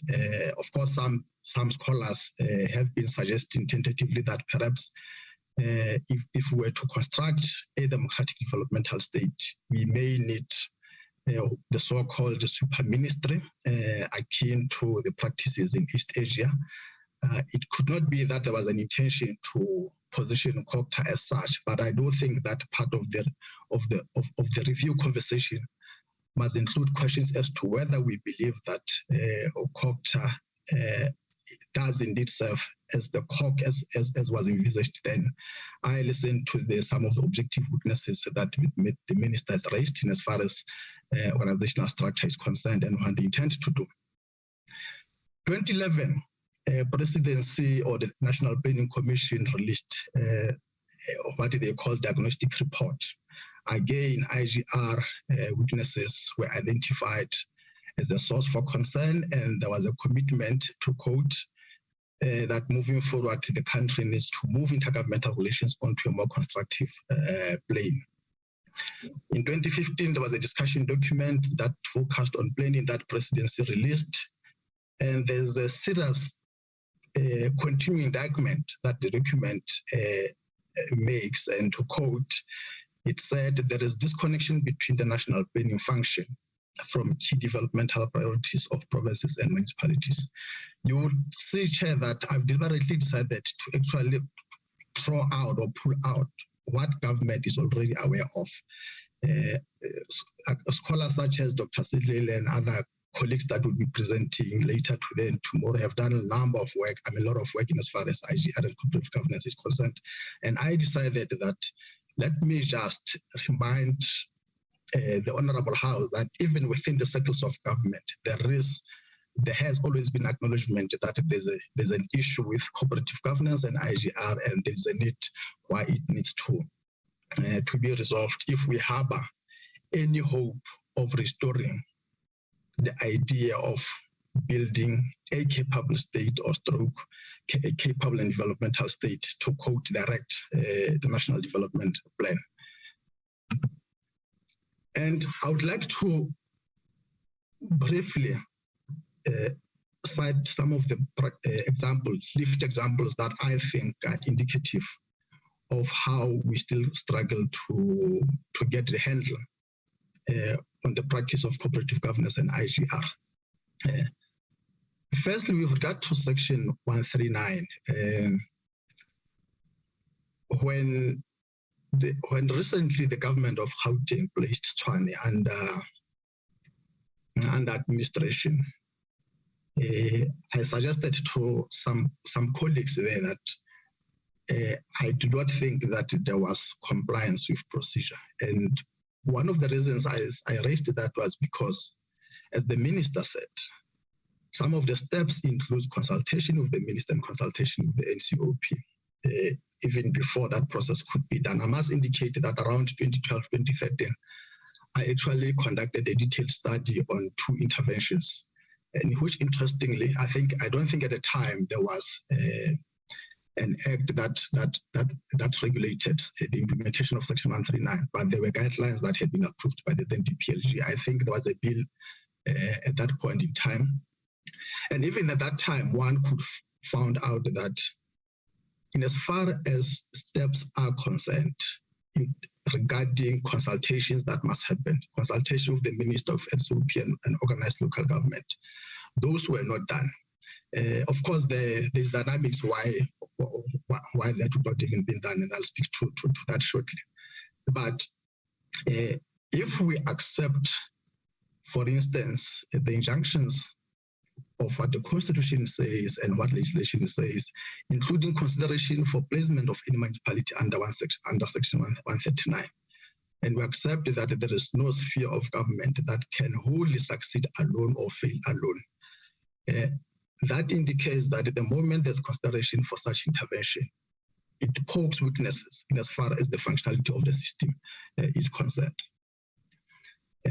The second point, which all of us are aware of, it has been well researched, is the effectiveness of IDP as planning instruments that in many instances, they end up just being a wish list, because when mayors convene IDP fora or forums, we do know now that repeatedly sector departments from national and provincial spheres of government often tend to send very junior officials who would not even be empowered to take any decision as far as commitments are concerned. And that is why part of the conversations that this House had last year, May, the DG of Treasury said that there is continuing work in practice of councils approving unfunded budgets.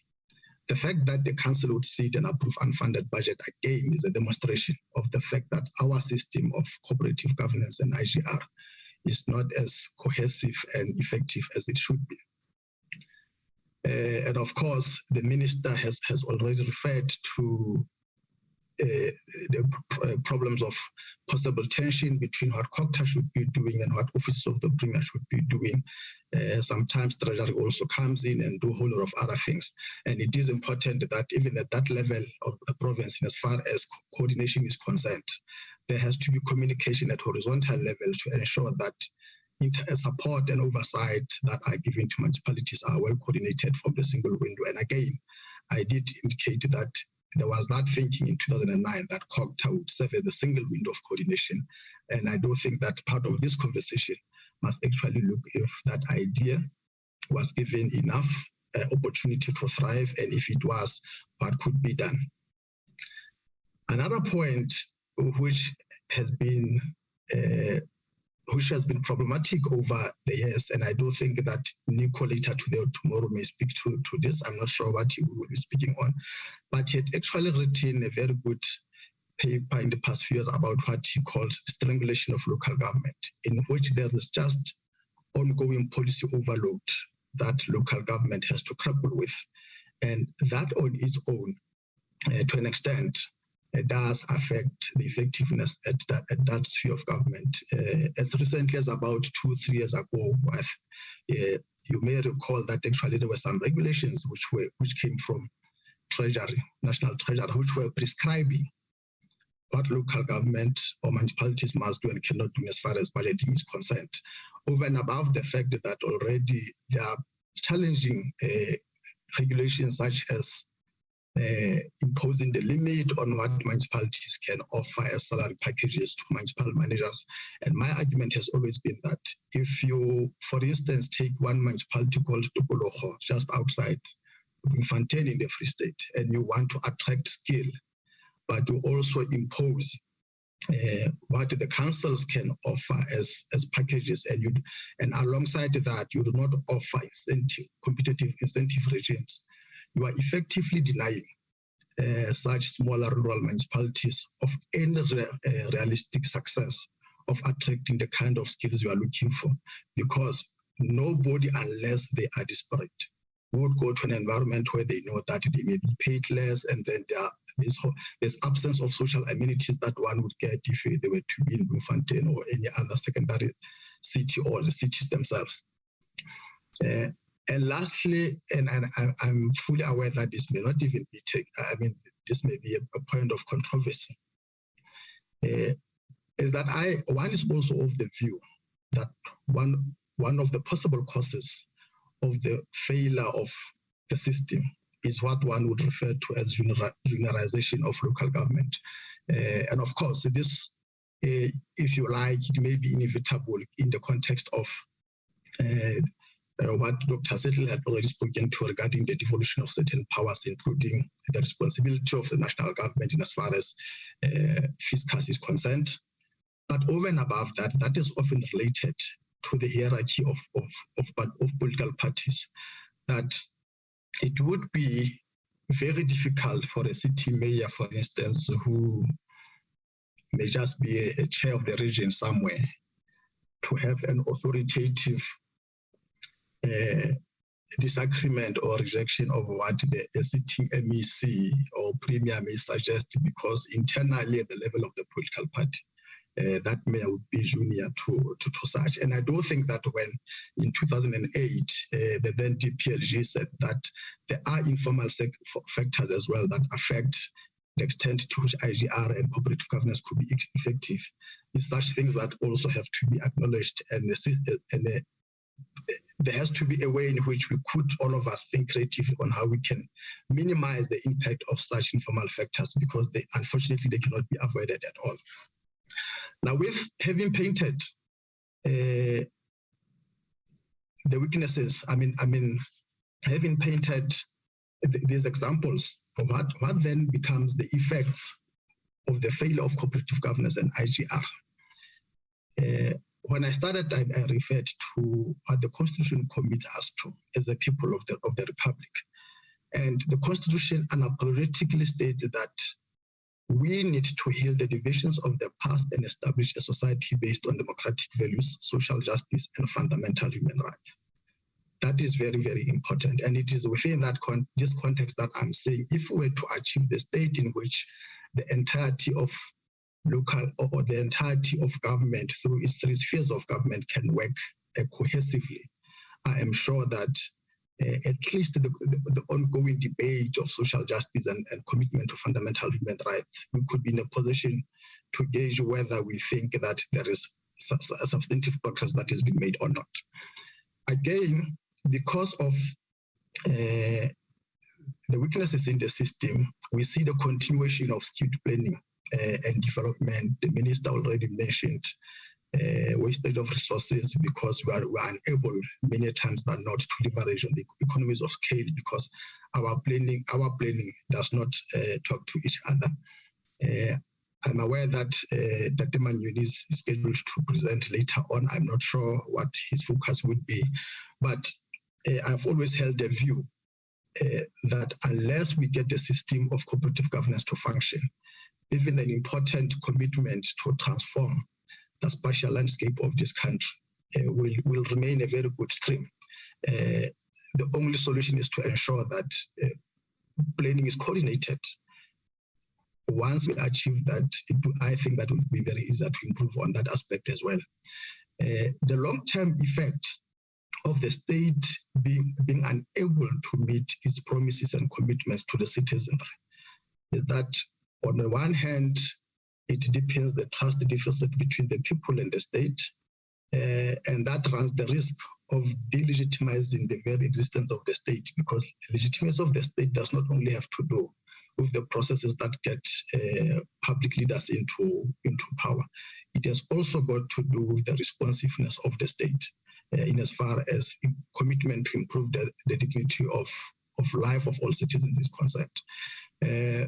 Already we are aware now of the worrying continuation of economic exclusion, and we do know that from the experience of other countries that once you have got the large majority of citizens excluded from economic participation, you definitely run the risk of social instability. And if these things continue perpetually without any genuine effort to scale them down, we are afraid that the long-term effect will be a possibility of a failed state. I don't think we are there yet, but we do know that there are other people already thinking that South Africa is headed that way. To conclude, what can we do to salvage the situation? It is safe to acknowledge, firstly, that coordination, I don't think that we do need coordination, we need to improve on that, but it is important that as much as we commit to three spheres of working together, that is not an easy task. It takes a whole lot of technical processes and systems to be put in place, but on one hand, on the other hand, it also takes genuine commitment of the role players concerned. And these are some of the intangible things that would be difficult to measure because it has got to do with the innermost conviction of stakeholders at an individual level and organizational level, the extent to which we could be able to define our common goal or to define our common interest and say on the basis of this common interest, this is what we will be doing moving forward. And I do not think that there can be any other solution except to continue to look for active solutions that will help the three spheres of government to improve on how we coordinate and integrate our planning. If that could be achieved, I do think that we'll get cooperative governance, the practice of cooperative governance and IGR, where it is desired by the Constitution. And if that will be achieved, I want to conclude, I do think that eventually the aspirations that we had of South Africa becoming a capable and developmental state can be achieved through the system of cooperative governance and IGR. Thank you so much, Chair. Thank you very much, Dr. Muhale. Again, input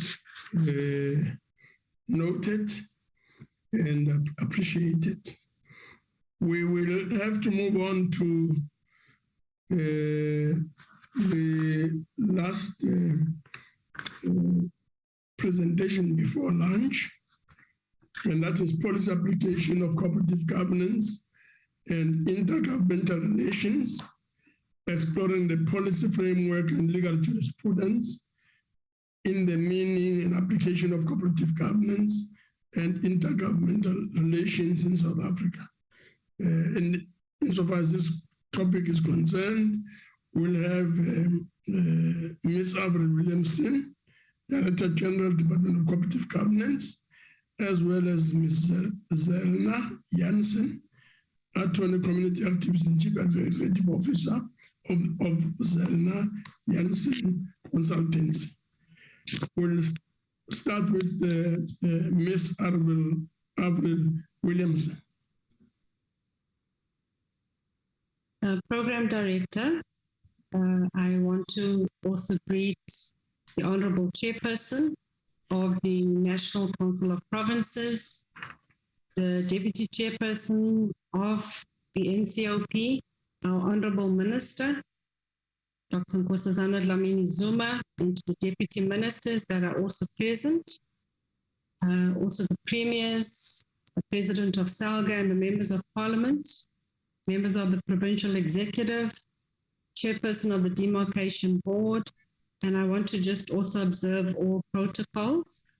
So I firstly would like to commend the NCOP for convening the workshop, which provides a platform for all of us to actually appreciate the role and importance of cooperative governance and intergovernmental relations so that we are able to realize effective service delivery to our communities.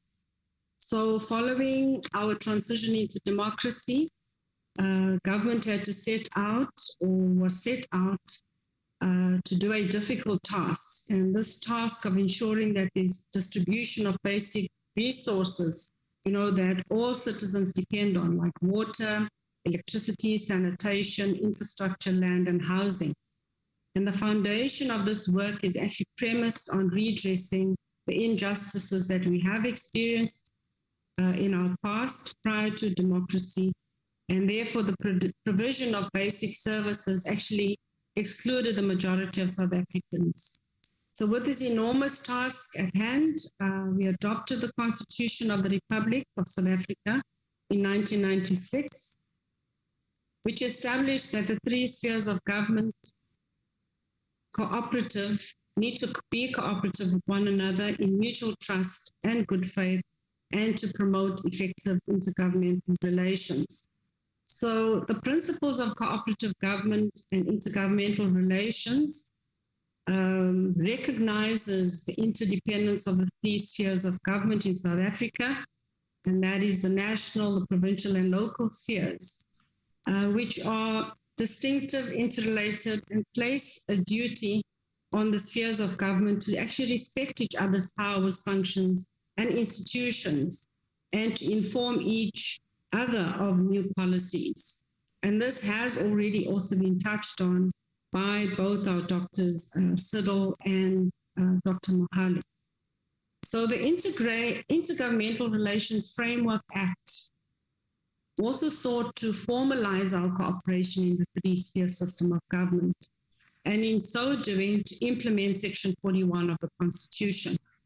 So Section 4 of the Intergovernmental Relations Framework states the objective of the Act is to provide a framework for the national government, provincial governments, and local governments, and all organs of state within those governments to facilitate the coordination and the implementation of policy and legislation, which includes a coherent government, and that also includes effective provisioning of services, monitoring and implementation of policy and legislation, and also the realization of all our national priorities.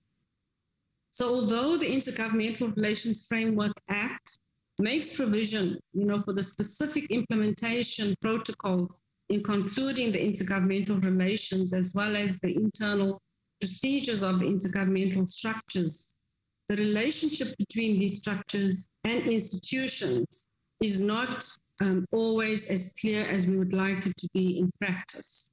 So as we explore the policy framework and legal jurisprudence in application of the cooperative governance and intergovernmental relations, kindly allow me to reflect on the various court rulings where the Constitution was used in judgments against the three spheres of government. It is important to note that from the onset, there are two very important departmental projects, namely the State of Local Government Support Project and the 21-year review of local government currently underway, seek to critically review the current system of cooperative governance and intergovernmental relations and its complexities. So it's fair to suggest that the IGR is one of the most contested areas in the configuration of the three spheres, as it directly also questions the content where it relates to the elements of powers and functions, and when accountability is sought for any dysfunctionality that may arise in the local government space. So the district development model, which I will also discuss a little further later, is the vehicle that we believe can help us to drive the content and the understanding for all the sectors and spheres. So, honorable members, I would like to also take this opportunity to outline the conceptual difference between cooperative government and intergovernmental relations, which is evident in the reference made to the principles of the cooperative government and intergovernmental relations in Chapter 3 of the Constitution. So cooperative government is a fundamental philosophy of government because it governs all aspects and activities of government and includes the deconcentration of power to other spheres of government and encompasses the structures of government as well as the organization and exercising of political power. So the intergovernmental relations is specifically concerned with the institutional, the political, and financial arrangements for interaction between the spheres of government and the organs of state as stipulated in the Constitution. So the intergovernmental relations is one of the means through which the values of the cooperative government may be driven or given, and it gives rise to institutional expression and may include executive or legislative functions of government. So the cooperative government represents the basic values of the government as stipulated in Chapter 3, Section 41(2). And I won't necessarily also go into those details because it has been discussed or addressed by the earlier presenters. Safe to say that the cooperative governance is a partnership for us between the spheres of government, where each sphere is distinctive and has a specific role to fulfill and should promote constructive relations between them. So cooperative governance doesn't ignore the differences of the approach and viewpoint between the different spheres, but rather encourages that healthy debate to address the needs of the people they represent by making use of the resources that are available. So this is probably one of the reasons why in the Premier of Western Cape versus the President of the Republic of South Africa in 1999, the Constitutional Court stated in paragraphs 54 and 5 that the provisions of Chapter 3 are designed to ensure that in fields of common endeavor, the different spheres of government cooperate with each other to secure the implementation of legislation in which they all have a common interest. So although the principles of cooperative governance and intergovernmental relations recognizes the distinctiveness, the interdependence, and the interrelatedness of the three spheres, this was interpreted by the Constitutional Court in the Independent Electoral Commission versus Langeberg Municipality in 2001, where in paragraph 26 of its judgment, to mean that these spheres are interdependent and interrelated in the sense that the functional areas allocated to each sphere cannot be seen in isolation of each other. Instead, they are interrelated. This means that none of these spheres of government, nor any of the governments within each sphere, have any interdependence from each other. However, it's also interesting to note that the High Court, in its judgment in Metropolitan Council versus the Minister for Provincial Affairs and Constitutional Development and others in 1999, in paragraph 29, it stated that the apparent autonomy and independence of the local government sphere is relative and limited by unequivocally expressed constitutional restraints. So the court also stated that the status of local government is, to a large extent, that of a junior partner in the trilogy of the spheres which make up the government of the country. So, honorable members, a relationship of interdependence and interaction between government institutions as well as civil society, without a doubt, is necessary.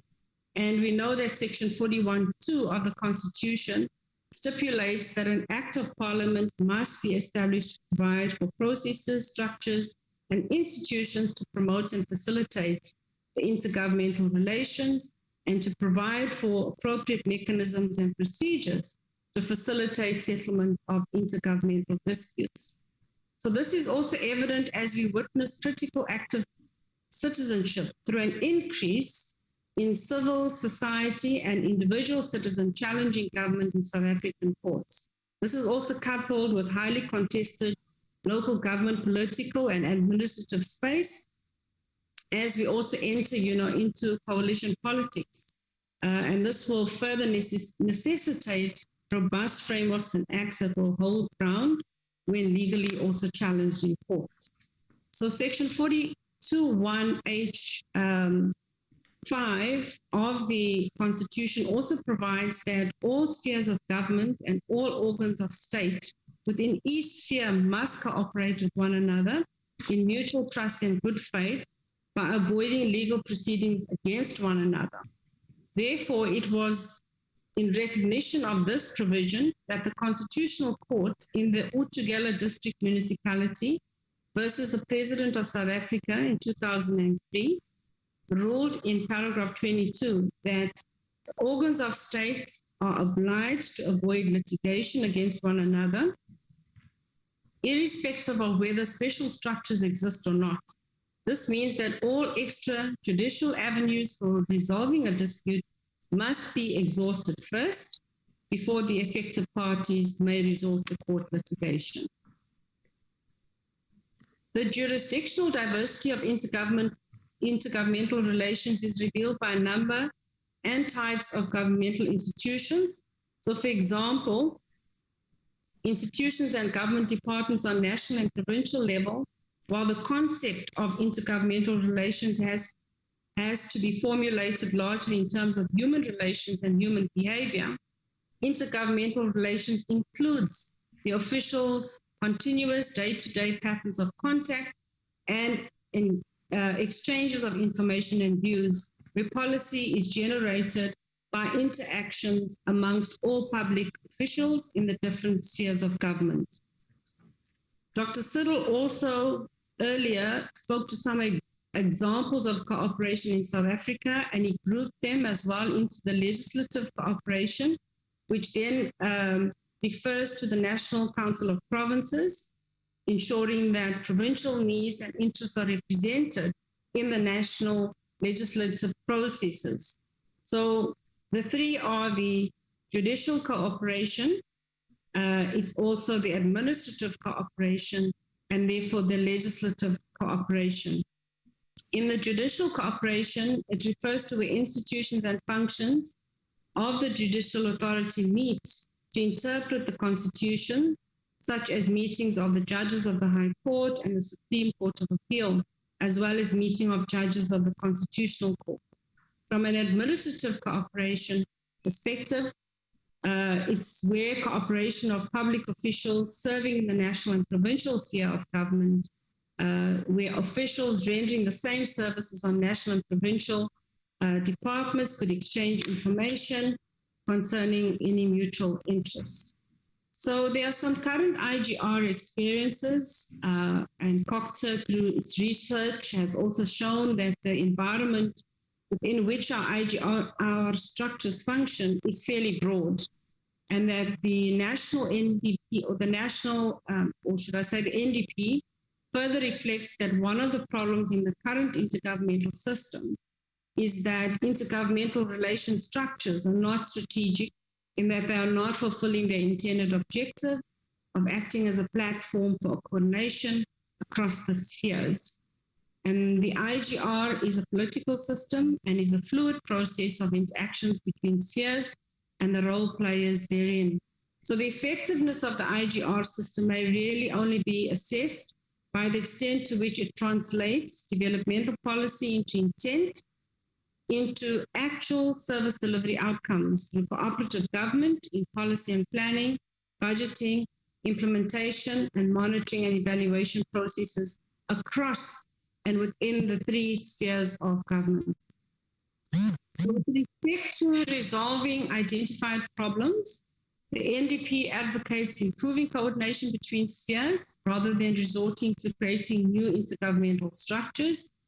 And in terms of improving coordination between the spheres, the NDP proposes a two-pronged approach that distinguishes between routine and strategic coordination. The NDP also suggests that the coordination problems be broken down into specific issues, which can be dealt with through the horizontal coordination, which would make it easier to build constructive working relationships at the level where they are needed. So routine coordination is particularly relevant where problems relate to the implementation and policy formulation. So this requires that responsibility is delegated to officials at all appropriate levels, together with the necessary guidance, and moving away from a hierarchical system where it is expected that all coordination agreements will be formalized at the highest level. So for this coordination, problems that arise because of disagreements between departments of gaps that no department is dealing with, that high level of coordination needs to take place on the strategic issues. Currently, there is no national legislation regulating interventions in provinces in terms of Section 100. In the case of municipalities, Chapter 13 of the Local Government Municipal Financial Management Act regulates Section 139 interventions in municipalities, but only where the cause of the intervention is of a financial nature. So there's no legislation to regulate interventions in municipalities arising from other causes.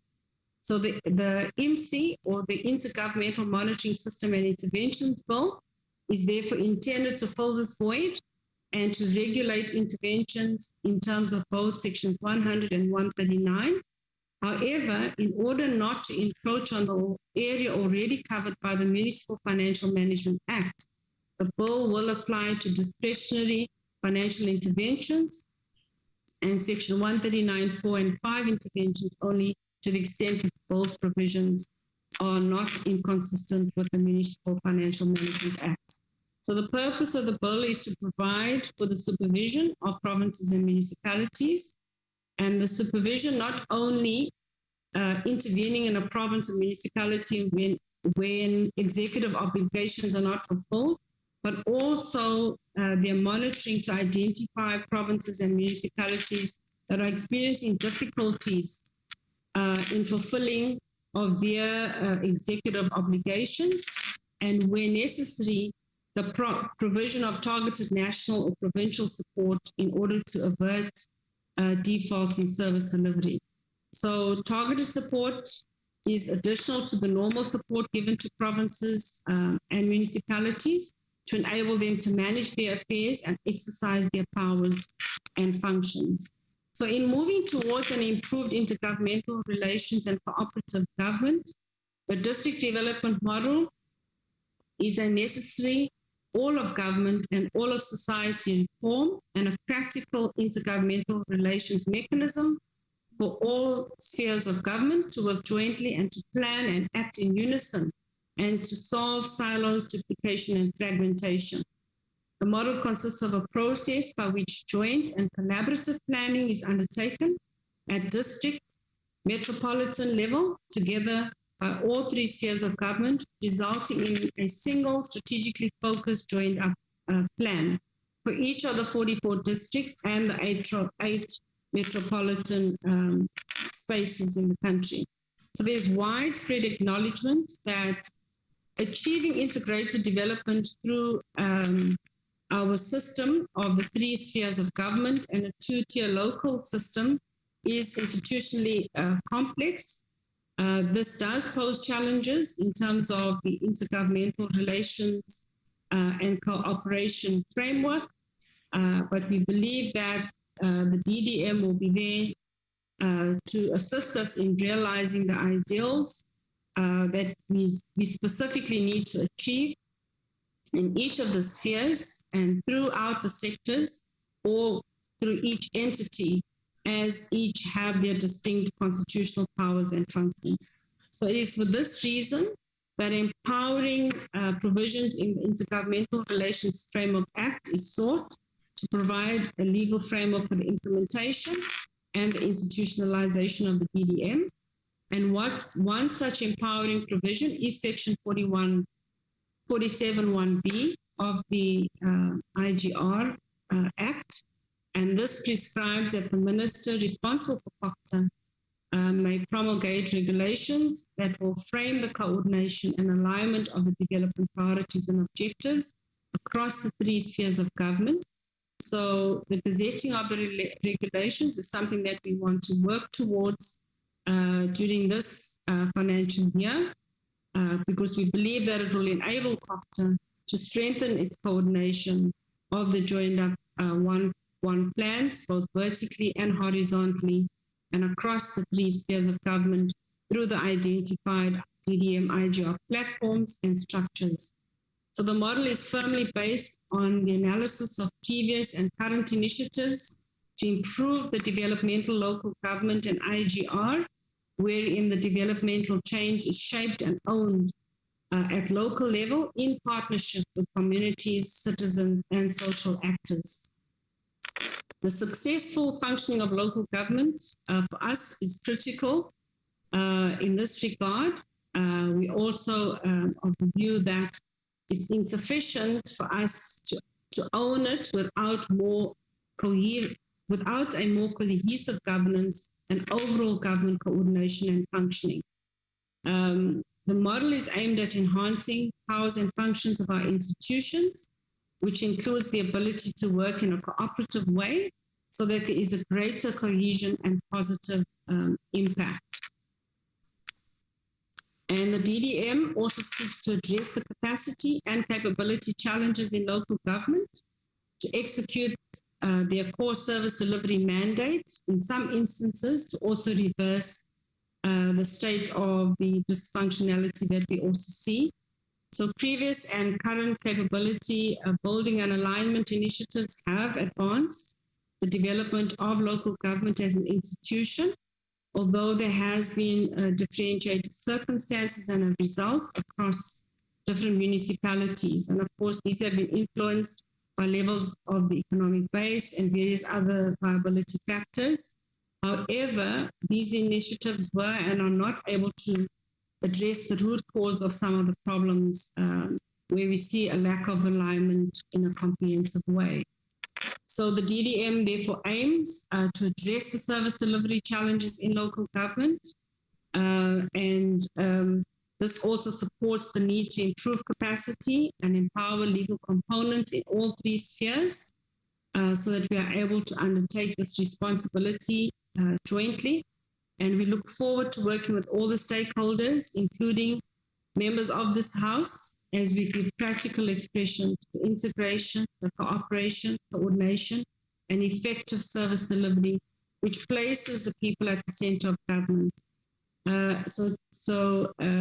Honorable Chairperson, I wish to then thank the House for allowing us this opportunity to engage the workshop, and we look forward to hearing the various views and to also learn through the process and to also receive much more or participate much more in the engagements. So thank you very much.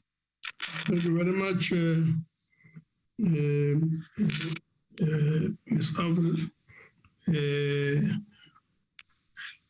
We will, I guess, later on do what we are saying there, that we need to look forward to a much more robust engagement and possibly explore possible solutions to some of the issues that you have raised. No, thank you very much. We'll then move on to Ms. Zena Jansen. Ms. Jansen, are you there? I'm here, Chairperson. Okay. Please proceed. Good afternoon, Chairperson. I would just like to remind you that I swapped sessions with, I think, Professor Tipscott. So I'll be talking about the on the issue of effective local government planning and intergovernmental relations in South Africa, picking the pitfalls and devising a future role for Parliament. So I'll be making suggestions around that. I did prepare a presentation, so I'm just wondering, is it possible to screen it or should I just talk from it? Yeah, please talk to it and we'll ensure that it is distributed. Okay. Thank you, Chairperson. So I think just to, before I think it's important to tell you who I am and what I do in order to give you context as to why I'm making these suggestions I will make later. So I am the Executive Director of Zalm Jansen Consultancy, and it's a social enterprise aimed at bringing people together to find solutions and to have more effective, better conversations with law and policy makers. And this is achieved through assisting community organizations, businesses, and other stakeholders convey their messages so that they can have an opportunity to raise their voice and therefore influence laws and policies affecting them. So, sorry, I am an admitted attorney. I have a Bachelor's of Arts degree, pre-law, a Bachelor's of Law, a Master's of Commerce degree, specializing in international trade law and policy.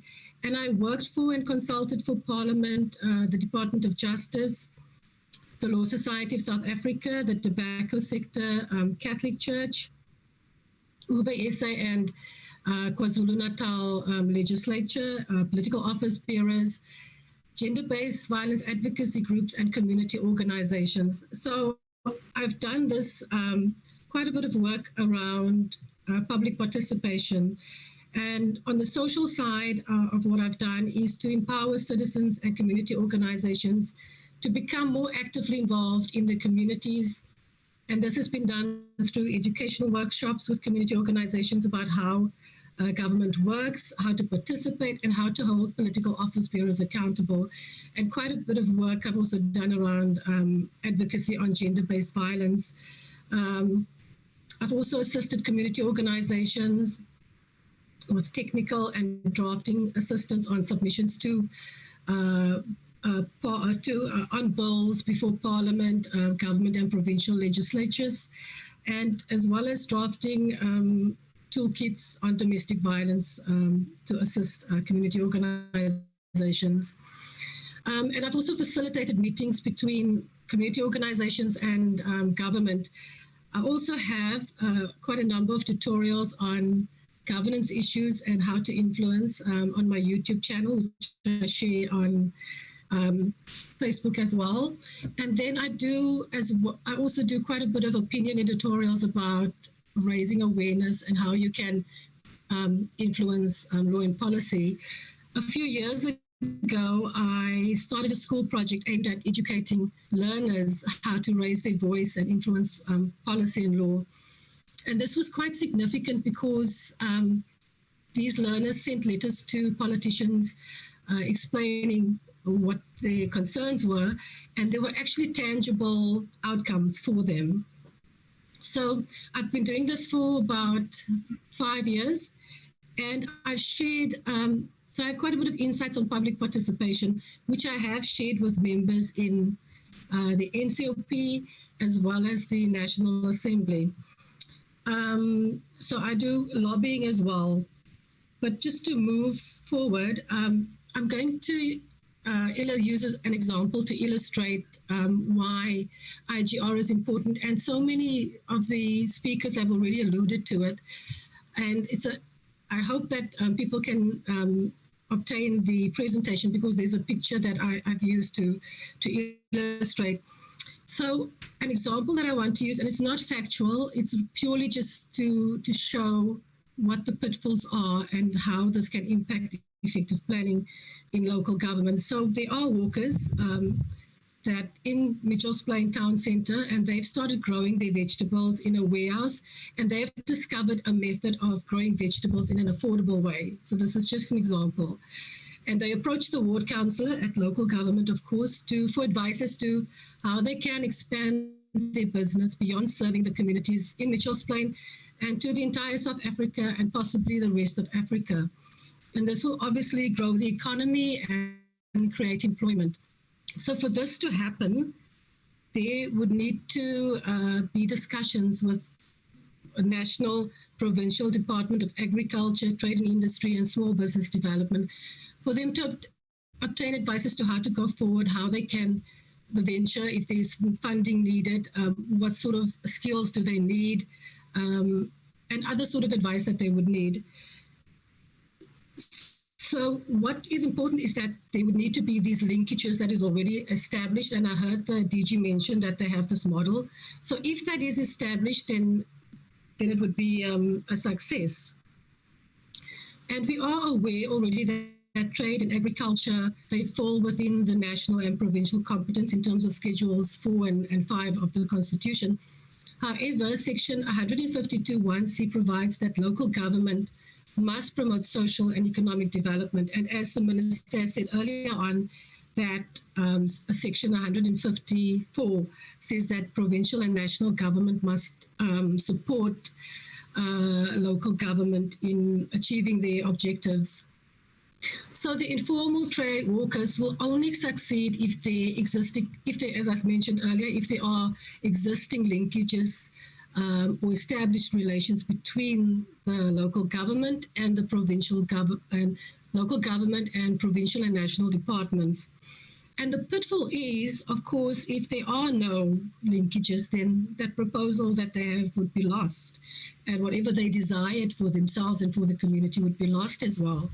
And at the same time, it would also impact, the effective planning at local government level. When they plan for the independent development plans, they would not know where to go to if they wanted to maybe resolve crime or any other social issues. So in terms of what I've been asked to do, it brings us back to the question of how best can Parliament, through the National Assembly and the National Council of Provinces, take the lead in advancing cooperative governance and intergovernmental relations.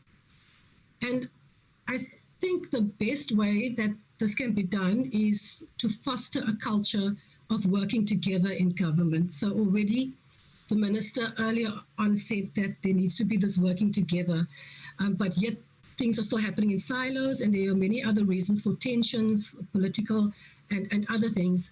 But Parliament has 3 mandates. So it has the oversight function, public participation, as well as the legislative mandate.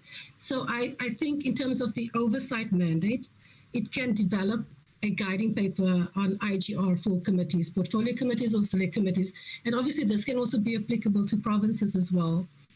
And committees could use the guiding paper to ask questions when conducting oversight visits or when departments and governmental organizations brief committees, to ask them what initiatives they have to take whatever programs they have and steer towards local government level, and how often are they making sure that there's no working in silos. And I think that will start, if it's something that is continuously thrown at departments when they come there, it will start chipping away at this like it's my mandate and I have to do what I have to do. So that's one of it. The other thing that Parliament through the NIMCOP can consider is public participation. So we do have the Youth Parliament, the Parliament on Women. So I was thinking maybe there could be a specific parliament dedicated to IGR. It doesn't have to be a parliament. It could be a symposium. And clearly there needs to be more discussion around how better to develop IGR or networks or linkages so that they can reach the people at the bottom. So at this conference, local, provincial and national legislatures and other stakeholders, because there would need to be business involved as well, can meet to talk about and raise awareness about the importance of IGR, but also to develop a best practice on how legislatures can assist in achieving this concept of working together or this culture of working together in government. So those are the suggestions that I want to make, Honourable Chairperson. And I wish to thank you for the opportunity to be able to share my view. Thank you very much. There we are. We will now open for discussion. And please feel free to raise your questions and comments. Even better, raise ideas that envisages solutions to the challenges. So we're now opening up. Please raise your hand if you wish to make a comment, and then we'll take it from there. Detroit. Thank you, Honourable Chair. Honourable Chair, thank you for the opportunity. Yes, please proceed. Minister Dlamini Zuma alluded that the spheres of government must not exercise their powers on other spheres of government and interfering in their way of conducting their business. But currently the Minister allows, according to the prescripts through Section 100 and Section 139 interventions, for those interventions to take place on a continuous basis without yielding the required results. And this is to a huge cost to legislatures and municipalities. And we as the NCOP even debated on this, Chair. Chair, it's evident that corruption and fruitless and wasteful expenditure is allowed to take place under these administrations' so-called watch and at the helm of provinces like the Northwest Province and local municipalities under Section 139. In the meantime, very little to no consequence management is implemented to the executive of municipalities and the legislatures. And this district development model will not work. Further amalgamation will not work. We need to focus on locality and subsidiarity. We need to have more and smaller municipalities, Jay, with locally focused functioning. Minister Dlamini Zuma, the economy will only thrive when the state of disaster is lifted. Only then will businesses be able to conduct their business. Only then will the economy bloom again, and will the state of municipalities be better off. When will the state of disaster be lifted, Minister Dlamini Zuma? Thank you, Chair. Thank you very much. The next person to speak is Brenda Matebula, who will be followed by Honorable Ryder and then Honorable Dango. Let's start with Matebula. Thank you very much, Chair, and then thank you for the briefing. I'll pose my question to the Minister. I would like to know Minister, I would like to know how can you make sure that internal fights, especially for officials in municipality, does not disrupt service deliveries for our people. I'm going to give a practical example for where I'm coming from in Guyana. There was a continuation of fight between a mayor and a municipal manager, which caused our people not to get services. So I just wanted to check with the minister if there is a consequence management that has been put in place to make sure to monitor this kind of situation and resolve it in time so that the service might go to our people. Thank you very much. Thank you very much, Honorable Ryder. Thank you, Honourable Chairperson, and many thanks to the various presenters for the time and effort that has gone into the preparations for your various presentations today. I think that, Chairperson, your opening remarks, I did try and listen quite carefully, though it was quite difficult, and you spoke about the reaffirming the role of the NCOP in advancing cooperative governance and intergovernmental relations. Now, I'm going to bounce around a little bit. I'm not necessarily going to go in order, but I think Dr. Mohale actually made some excellent points about the fact that IGR at this stage carries a great degree of mistrust. And as soon as one sphere of government feels the influence or sees some kind of movement coming from a different sphere of government, there's an immediate sense of mistrust that immediately starts to crop up.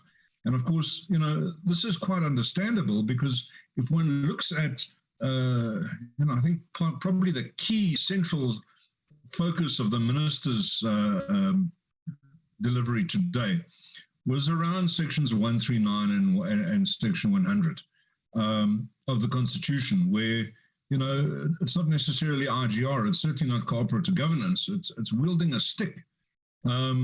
Now, since the minister opened that particular door,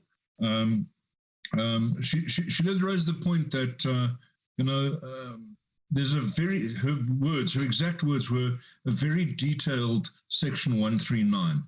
But the problem, Minister, is that section 139 is not very detailed. We've had discussions before, you've been present in those discussions in this House, where we're discussing section 139, and the biggest problem that we've found is that in terms of section 139.8, and of course section 100.3 when it comes to provinces, there is no subordinate legislation that gives sufficient guidance on how sections 100 and 139 should actually be formally implemented. And Dr. Mohale was quite correct to say that you know, these things are often wielded as political weapons. In fact, Minister, I think you made the same point yourself, where you said that sometimes when it comes to the wielding of section 139, it seems to be more inter-party or even intra-party when it comes to factions that are performing their fights. I mean, we've seen this several times. The obvious one that Dr. Mohale mentioned was Tshwane. We've also seen the Section 100 intervention into the Northwest Province, and the factors that have come out in that process so far. But I think the biggest point that I want to make on this matter is the fact that these interventions are not actually achieving results. We've had the inputs from SALGA, and Minister, you were with us when we had those inputs from SALGA, where the comment was made that there has not been one successful Section 139 intervention that has taken place since the year 2000. So it's a serious indictment. And Minister, I think my plea is certainly let's get Section 139.8 and Section 100.3, let's get that subordinate legislation finalized. It's a matter that's going to place the NCOP in a much more advantageous position where we understand our role in terms of IGR.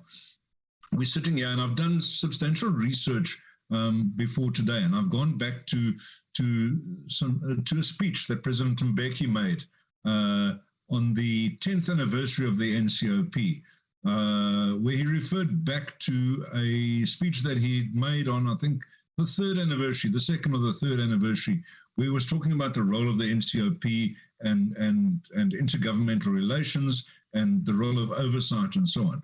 Now, there still remains a lack of clarity in terms of what our role is as the NCOP. And I'm hoping that we're going to have a little bit more insight. I've had a look at the program for the next 2 days as well.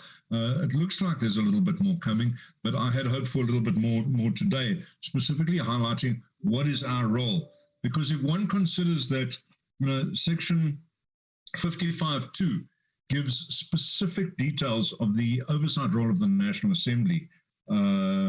Section 55.2 of the Constitution gives the specific oversight role of the National Assembly over the executive. Section 1142 gives specific oversight role by provincial legislatures over their respective executives. But there's a big gap when one looks at the roles and responsibilities of the NCOP, where our paragraph in the Constitution is not as explicit in terms of our oversight role. And this really is something that we need to confront, discuss, and finalize. And if necessary, there must be some sort of amendment to legislation that gives us detailed information as to what our role is in terms of both oversight and IGR. Because at the moment, all we do is we wield the stick, and invariably it's being wielded in terms of Section 139 and 100 for all of the wrong reasons and with little good effect. So yes, I do think that Ms. Williamson's proposals around the district model being the solution to all of this was undersold. I don't think that anyone was convinced by the comments there. Certainly those that have not been already convinced were not convinced. Perhaps those already on board were further convinced, but no, the rest of us are still having some doubt about the district model and how this will work, because essentially the Constitution specifies, and it's supported again by the Municipal Structures Act, specifies the different roles of different types of municipalities. So, we see Schedule 4, we see Schedule 5, and roles and responsibilities and powers and functions are reasonably well detailed there. Again, a one-size-fits-all approach across the entire country is certainly not appropriate, specifically if one looks at the realities within a fairly small but highly populated province like Gauteng and compares it to the largely rural provinces such as the Eastern Cape and perhaps the Northern Cape as well. There are differences, and a one-size-fits-all approach is certainly not going to work. But yes, Chair, please, let's talk more. Let's find out what is our role. I don't think that question has been adequately addressed today, but I do want to specifically get an answer from the Minister. When can we see that subordinate legislation in terms of 139.8 and 100.3? Thank you, Chair. Thank you very much. We'll now move on to Honorable Dango. Thank you very much, Chairperson. Chairperson, I think all the inputs are there to actually establish a way forward to find common solutions to what we do in the NCOP, what local government does, and what the National Assembly does, and what we do at all three levels, all three spheres of the state. I think we need to look and examine the district model against the background of where we come from. We come from spatially separate areas that have now been brought together in one city. And those cities were never intended to become permanent residents. They were supposed to be for a certain time, then people had to move off to homelands. And this is where the crisis of the problem is. And that brings us to the question of how we actually report, including the Order of the General reports, on the differences between fruitless and other kind of expenditure. Now, when you're going to war, you don't budget for going to war. You go to war. And what we have here is informal settlements growing all the time. So we'll always have the kind of statements coming that this was irregular expenditure. So I think in the communication that we're using, we need to look at what is irregular expenditure and understand that we're going to have irregular expenditure continuously because people have been denied, people have been dispossessed, and people have been oppressed. And I think the attempt today by both the Minister yourself and other speakers, Chairperson, is to actually take us forward to a joint solution, not fault finding. I thank you very much, Chairperson. Yes. No, thank you very much, Honorable Dango. And there we are, issues of corruption, an example of that being somewhere in Northwest, the development model being presented as a part of the broader solution, that the state of disaster need to be lifted, and those questions are meant for the minister.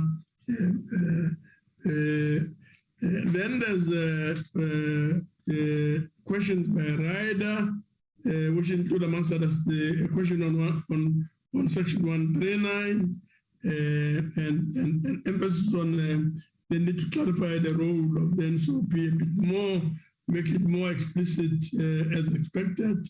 And then Dango raised a number of questions as well, that must be solution-oriented as we engage and debate these matters, historical issues, including that cities were not inclusive, and the core problems around informal settlements and irregular expenditure and so on. Now, can we have the responses?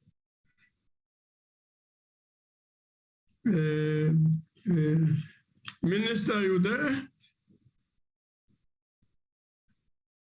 Yes, I am. Please, can you just make a few comments? Yes. For the first question, Honorable Chair, you'll recall that one of the things I said was there are a lot of our problems in the municipality tend to be political. And there's inappropriate interface between the political, the executive, and the administration. And that's what, in some way, is being described here. But I also said the political parties must also intervene, because if the person that you send and to be in that space and they are acting inappropriately, the political party must also intervene, and intervene time must. That's one of the things. But of course, the province will also intervene. They are the first line of call if there is a problem between the mayor and the MM. The national would be the very last, because the first point of call, the oversight, the first point of oversight comes from the province to the municipality. So I think those are some of the things I was trying to explain, that we need to work together, all of us, to manage those kind of things. But where that becomes a hindrance to service delivery, you'd recall that in some instances, we've had to working with Treasury, depending on what the fight is about, because sometimes it's about how the resources are used, how the MFMA is used, or the fight is political because the mayor wants the MM to do certain things which he is not allowed legally to do, and he's refusing. So depending on what the fight is about, of course, there will be intervention, but mainly it starts with the province. The question about intervention, if you recall, I emphasized a lot on section 154. because Section 154 mandates the national and the province to support the municipalities so that they are able to do their work, to fulfill their functions. But the problem is exactly where the honorable member said that each sphere, once it sees another sphere coming, it becomes suspicious and doesn't trust. Now, when you apply 154, it's not a stick. You're trying to help so that it doesn't come to the point where you have to apply 139. But indeed, it's correct that the sphere becomes distrustful. Why are they coming here? Why do they want to help us? Do they want to take our powers? Do they want? And until we are able to build that trust, that we're not really coming to take over, we're not coming to be a policeman or woman, but we are there to assist so that we never end up in 139, but also so that our citizens do get the services in a sustainable manner that they should be getting. The same mistrust is with the DDM.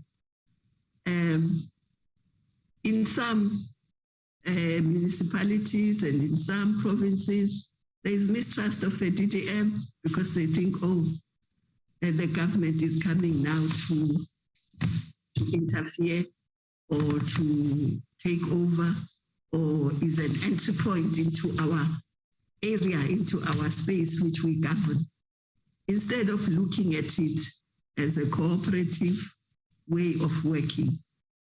So I think we should have open minds and look at the district development model not as a threat, but as a way of assisting citizens to get what they deserve, the services. But also is to maximize the impact of the resources that we have. And also the communities end up asking, aren't you all from Pretoria? Last week there was this department. Last month there was that department. Now there's this department. Next week there'll be this department. Instead of us working together and coming to the community together, and so the community doesn't have to spend all this time listening to different people at different times. And in the end, they end up not participating because they are tired of being called from the same government, but different people, different times. So I think we need to look at it like that. Now, coming to the subordinate legislation that the honorable member was talking about, I did explain that from our side, we have finished all the consultations, except that before we take it to cabinet, it must go to DPME for socio-economic impact certification. So that's where it is now. And also we've done it concurrently. We've also sent it to the State Law Advisor's Office so that they can look at it in terms of constitutionality compliance. So that when we put it to cabinet and bring it to parliament, it will not be found to be unconstitutional or doesn't comply, or also socio-economic impact. Will it have a positive or negative socio-economic impact? That's where we are. We're waiting for those certifications. Once the certifications are done, it will go to cabinet. From there, it will then be able to come to parliament. So I thought that's what I will be able to say. But I think give the district development model a chance, because it really tries to maximize the impact, to use the resources in a more impactful manner. It also tries to bring the skills that may not exist in the local sphere. Yes, some members may talk because they come from rich municipalities that do not need assistance. They have all the engineers, they have all the planners, they have everything. But some municipalities don't. And through the DDM, we can assist them to get those skills and share them within that district and share it amongst the municipalities in that district. Thank you.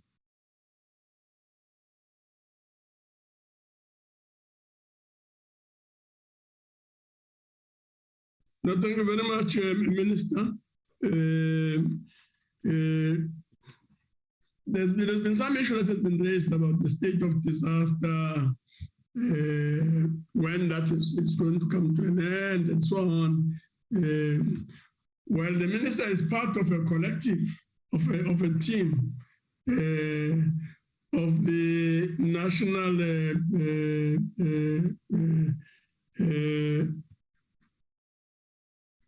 collective, and that national collective, I'm sure, led by the president,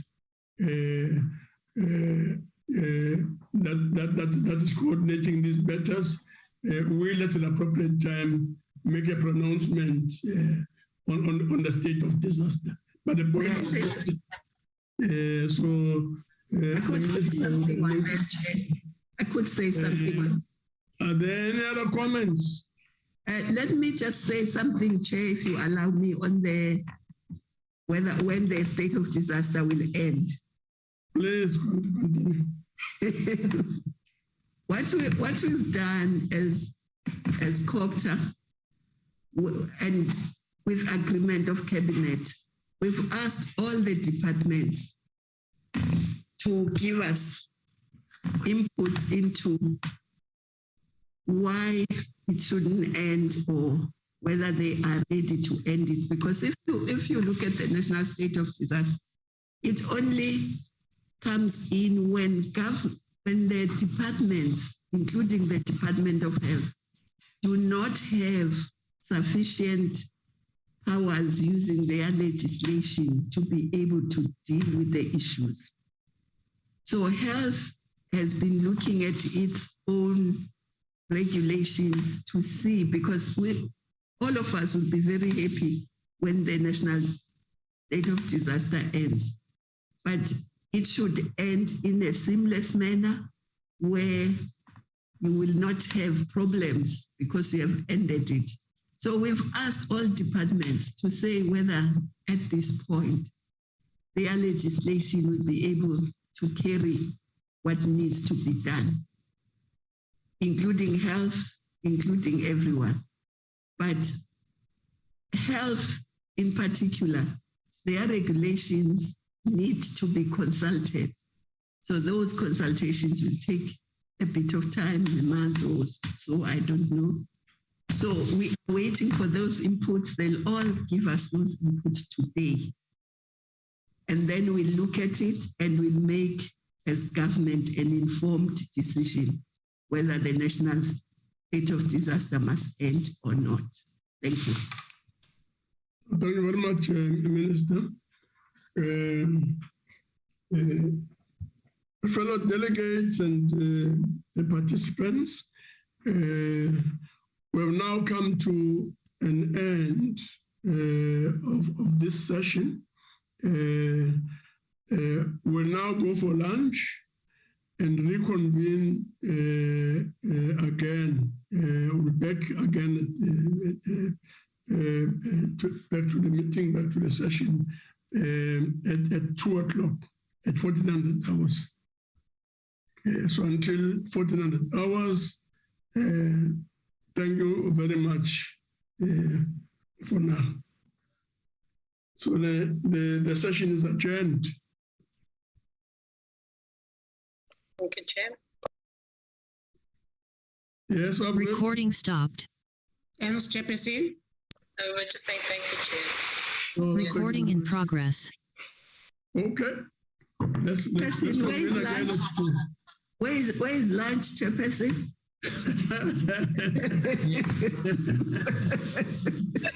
how I wish you were. Recording stopped. Because I've some bread and so on. I'll share that with you. It's here at the Gauteng Legislature, Chair. Thank you very much. Thank you.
Nyambi, Chief Whip of the NSOP, Honorable Mohai, the Provisional Whips, the Programming Whip, Honorable Njandu, Chairperson of the Select Committee, Committee Whips, the Honorable Members of the NSOP, all representatives from all 9 provinces present, Salga, Secretary of the NSOP, Advocate Pimbela, all invited guests and presenters from different institutions, all officials present, honorable members, I will be presiding and chairing this session, which is section 2 of our visual workshop on cooperative government and intergovernmental relations.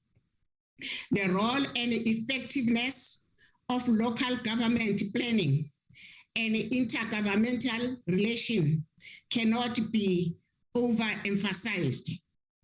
Its role is to of policies through the effective flow of communication to coordinate priorities and budget across different sectors, and the prevention of dispute and conflict between spheres of government. In this session, honorable members, we will be looking and unpacking the effective local government planning and intergovernmental relation in South Africa, picking the pitfalls and devising solution for the future role of Parliament.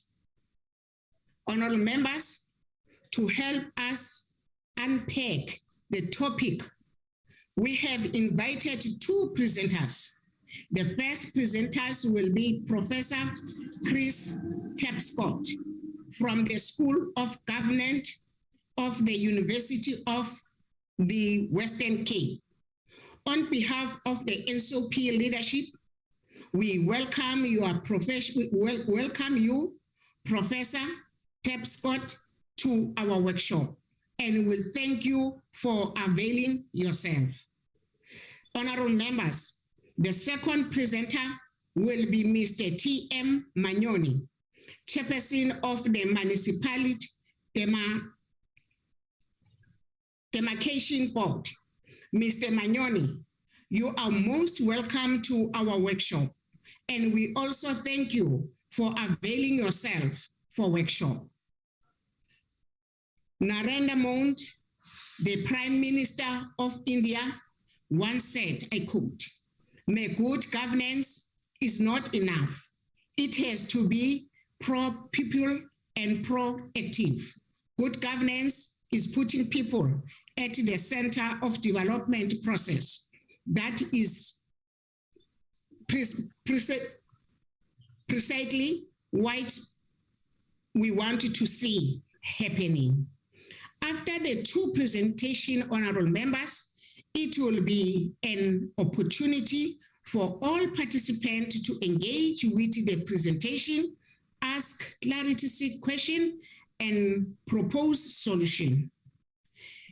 Honorable members, participants will be encouraged to switch on their video when asking questions, unless there is a poor connectivity where they are located.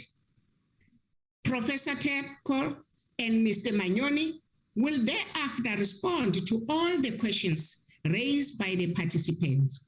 Lastly, the Chief Whip of the NSOP, Honorable Mohai, will do the summary of issue for the day 1. Make some announcement about the proceeding for day 2 of the workshop, and give some closing remarks which will be end our proceedings for day 1 of the workshop. In conclusion, I wanted to close this quote from Martin Luther King Jr. Our lives begin to end. The day will become silent about things that matter. Over to you, Professor. Thank you. Many thanks. Good afternoon to the chairperson of the NCOP and to the Honourable Minister of Cooperative Governance and Traditional Affairs, honourable members, and to other eminent guests here. I have prepared a PowerPoint, but as some of those the slides have already been dealt with in presentations this morning, I will just speak to the remainder of it, but the PowerPoint itself will be circulated. Just want to go over one or two points. We heard this morning about the different dimensions of intergovernmental relations, that it has political, administrative, and economic dimensions. But I wanted to stress that IGR it is always a contentious process. It is always one, because it involves those three dimensions, particularly the economic and political one. It is always a topic that is going to be contended by different parties, whether it be in the polity itself or within society.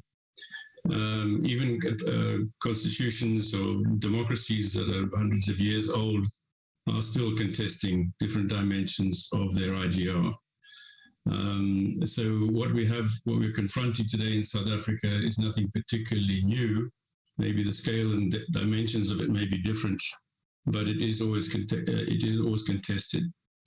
In the apartheid era, strangely enough, there was very little contestation. That was because they had what is called deconcentration of power rather than decentralization of power. The provinces were basically just branches of the central government, and reflective of that, the provincial administrators who were responsible for the overall oversight of provinces were actually members of the national cabinet as well. The objective was to make sure that apartheid was uniformly implemented. Local governments themselves had very, very little power, very little what they called originating power. They worked according to what are known as a set of ordinances, and they weren't allowed to step outside of those.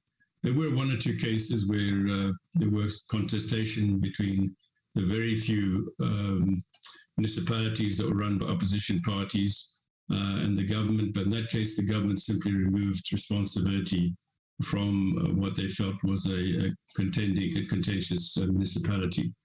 So we don't have a long history of IGR in this country to work on, albeit a bad one from apartheid. We just simply didn't have one. And as was pointed out this morning, the Presidential Review Commission in 1996 was one of the first commissions to point for the need for review of our intergovernmental relations systems. Now, as we've heard this morning, and I don't want to draw too much on it, but there is some ambivalence in the constitutional framing of IGR in South Africa. We heard that from the founding provisions that South Africa Republic is one sovereign democratic state. And I think by all understandings, that is what is known as a unitary state. That we have heard the ambivalence now in the Chapter 3 provisions, which speak about distinctive, independent, and interrelated, and that one sphere must not encroach on the geographical, functional, institutional integrity of another government in another sphere. So there is this particular chapter is, I wouldn't say it's at odds, and we did hear this morning that maybe this is a philosophy rather than a system of intergovernmental relations, but it doesn't say an awful lot about how this is to be carried out. Chapter 3 focuses almost exclusively on the need for coordination, respect, and harmony. And to that extent, it's aspirational. And I think it reflects the particular time when it was written, the need for national reconciliation, the need for bringing the country together. It makes no mention of how national policy might actually be implemented. And in some respects, this formulation could be seen, cooperation is almost seen as an end in itself, rather than as a means to an end. And I do understand the political dynamic of it, but it has left us with some challenges going forward. At the time, there was talk of the need for legislation to add clarity to the provisions of Chapter 3 and other chapters, 6 and 7 others of the Constitution. When the Intergovernmental Relations Framework Act finally came out in 2005, nearly 10 years later, it too was primarily focused on setting up structures to facilitate coordination and resolve disputes. And it said relatively little about how implementation of national policy might be assured at provincial and national levels. But the important point, though, is to add, though, that in sections 155 of the Constitution, 6 and 7, national and provincial government are charged with supporting local government. They're supposed to provide monitoring, support, promote development of local government capacity. National government and provincial government have these responsibilities. I think this is an important one. I'll pick this up a bit later in my presentation, just to say what are the responsibilities of provincial and local government in the affairs of local government generally. The Constitution does also make mention of make provisions for interventions of higher levels of government in the affairs of lower levels when they're not performing. This applies to provincial government as well as to local government. But generally speaking, these interventions only occur in fairly extreme situations. I know there have been increasing numbers of municipalities placed under administration, but generally these interventions take place almost at a point of crisis.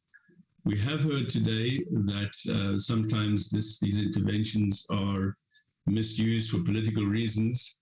But generally speaking, from my own background research, the majority of them have come when a municipality has singularly failed in fulfilling its constitutional obligations. But I'll speak a bit more about that. The objectives of local government now are very, very different from those of the previous era. As we know, it's supposed to be the foundation stone of democracy, the basic provider of services, and the Constitution says is supposed to provide democratic and accountable government for local communities, ensure provision of services, promote social and economic development, promote safe and healthy environment. So these are all very key dimensions of ordinary lives of people. And if municipalities are not performing these functions, clearly the majority of the population will be severely affected by it. What we know at the moment, though, is that the status, despite their pivotal status, the performance of local governments at the moment is poor, and it is also definitely deteriorating.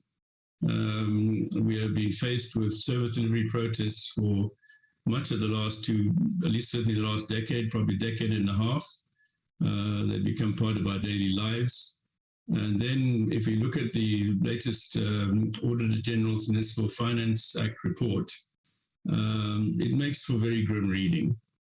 And it says, for example, that the financial position of just over a quarter of municipalities is so dire that there is significant doubt that they will be able to continue operating as a going concern in the near future. They also add that almost half of the other municipalities are exhibiting indications of financial strain, including low debt recovery and inability to pay creditors and deficits. Now, this is a serious indictment on our system of government, generally speaking, that with all those important functions they're supposed to perform, that nearly half of them aren't really capable of doing it. We have to ask ourselves, are we living up to the mandate of a democratic society that is providing services to historically disadvantaged and oppressed communities? Now, the question always comes up, who is responsible for this? And I have to say the public, and I might also add the media, are quick to blame the shortcomings of local government on incompetent officials and uncaring and corrupt councillors. Now, whilst there no doubt are poorly trained officials in some municipalities and corrupt politicians in others, the shortcomings of government as a whole, I'm afraid, point to a wider systemic failure in the IGR system. And this, I think the Minister alluded to this morning, this includes the roles played by the national and provincial government. This relates in particular to the support provided to municipalities that are failing, and to oversight and accountability mechanisms, which are obviously key elements of good governance. We have to ask ourselves seriously why, and I know we've been speaking around these things, but these are hard questions that need to be addressed, and we can't just keep on doing more of the same. In the case of local government, there's supposed to be 3 levels of accountability.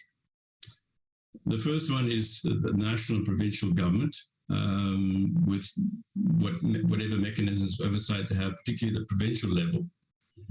They are supposed to have their own oversight structures, for example, in the role of municipal public accounts committees.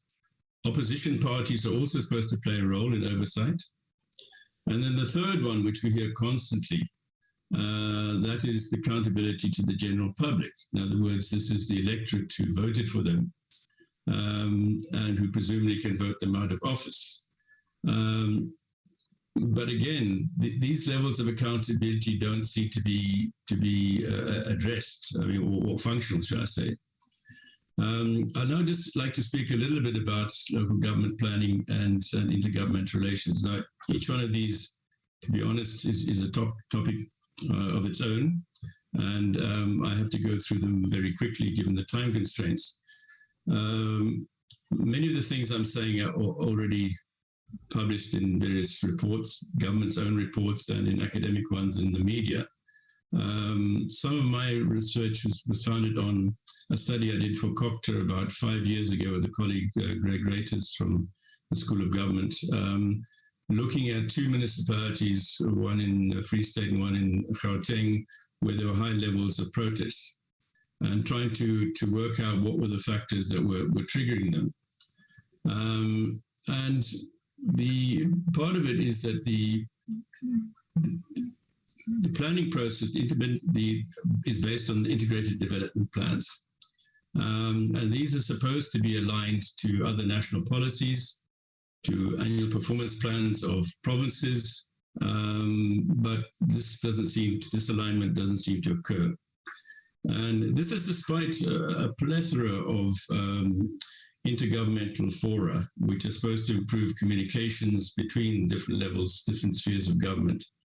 And, I'm sad to say that it seems that more intergovernmental fora aren't going to solve the problems we have. It goes way beyond the possibility of communicating. There's other missing factors in this process. So the top-down process, the alignment, in the study that we did, we looked at the IDPs and looked at how they aligned to the NDP, and there was almost no alignment whatsoever between those 2 documents, the IDP and NDP. And then we looked at the bottom-up process, which is supposed to be through participatory processes. And here again, there were major challenges. Very, very few members of the population actually take part in the IDP process, and that goes across the country. It seemed to be, in terms of the Municipal Systems Act, it seems to be a key dimension that citizens must participate in this process. In fact, that is a fallacy. Even in the most active municipalities, which really go out of their way to encourage citizen participation, the number of citizens who actually take part in the IDP process is very, very small. In the 2 municipalities that we looked at, it was less than 1% of the population. So and those who do participate generally have vested interests in it and are articulate. So the majority of citizens in a municipality have no idea what's in an IDP or what it's supposed to deliver. They also don't know, have no means of measuring progress. Now, there are lots of these reports put out. They do some tracking, it's not to say that they don't. But the plans are generally, and maybe it's improved now, it was 5 years ago, published in English, available online or in a public library. So this aggravated the sense that ordinary people didn't know what was in those, or how to be able to evaluate whether the municipality was doing what it's supposed to be doing. And then the participatory processes themselves have huge problems, the ward committees, stakeholder forums, etc. And they are largely ineffectual and ignored. For example, ward committees themselves are very often politicized, but they really they're not, democratically elected anyway. The ward councillors have very little discretionary funding at their disposal. They also have very little possibility of influencing municipal budgets. But the problem is they also make commitments they're unable to fulfill. And this, as we've seen, leads to anger, frustration, loss of trust in the participatory process, and to protests inevitably. So just summarizing though, what are some of the factors that are contributing to weak planning and intergovernmental relations? Well, we do know from many reports, from the Auditor General's ones in particular on financial issues, there is a lack of administrative capacity. And particularly, specifically, a lack of financial management skills. This comes up, looking at these reports for the last 10 years, and not much has changed. The next one, which is the over-reliance on consultants, which actually weakens municipalities. So they never develop their own capacity. They're always relying on people brought in from the outside who do a quick job. Often it's a cut and paste from somewhere else. And I do remember seeing some years back, but looking at an IDP from municipality, and somewhere in that document, they had the name of another municipality, meaning that they had copied bits from the previous one to put into the one I was reading. And generally speaking, this lack of capacity, I have to say, also extends to outsourcing. There were many functions that municipalities used to be able to do themselves, basic functions. Filling potholes. In the past, the municipality had its own steamroller and a team that would go out with tar and fill in the potholes. Now it's set out to tender many places, and it's precisely along these supply chain lines where tenderpreneurs and corruption occurs. And then the next one is weak, under-resourced accountability systems and weak monitoring systems. Now, this may be by accident or maybe by design. If you want to get away with nefarious activities, having weak accountability systems and lack of monitoring is precisely what you want. But let us look at it in the favorable side and say this is just a lack of capacity. But then there's also the fact that councils themselves fail to act on the findings of their own municipal public accounts committees. They do get feedback from these committees. They are told that things are going wrong, and seemingly they just ignore them. And this disregard for legislation is one that comes up again and again in the Auditor General's reports, to say that you're infringing Municipal Finance Act, you're infringing various other ones, PFMA, and the next year you see the same report. There seems to be, we heard about it this morning again, there seems to be no consequence for officials or even the polity that supports them if they fail to perform this act to address these problems. And here we come to a key challenge, and that is to say, I know particularly opposition parties would say interventions are used against us as a political weapon. That may indeed occur from time to time. But what do you do when municipalities simply do not perform? And I know that, so there is a balance between using the stick, and it cannot be the only tool by any means, and I'm not suggesting it, but there has to be some stick. Otherwise, we just continue on this. We repeat, next year we'll be talking about the same thing.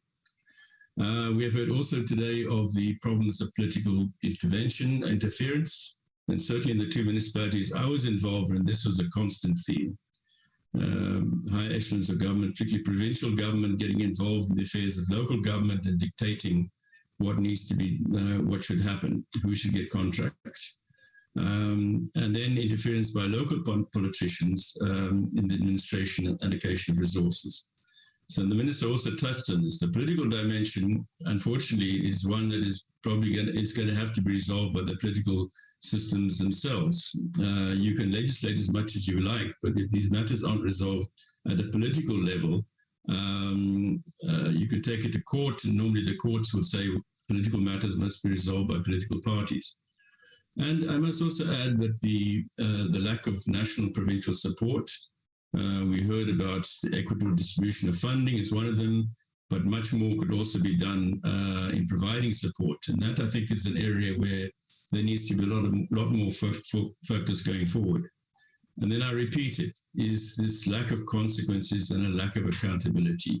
Until that is tightened up, we can expect more of the same, regrettably.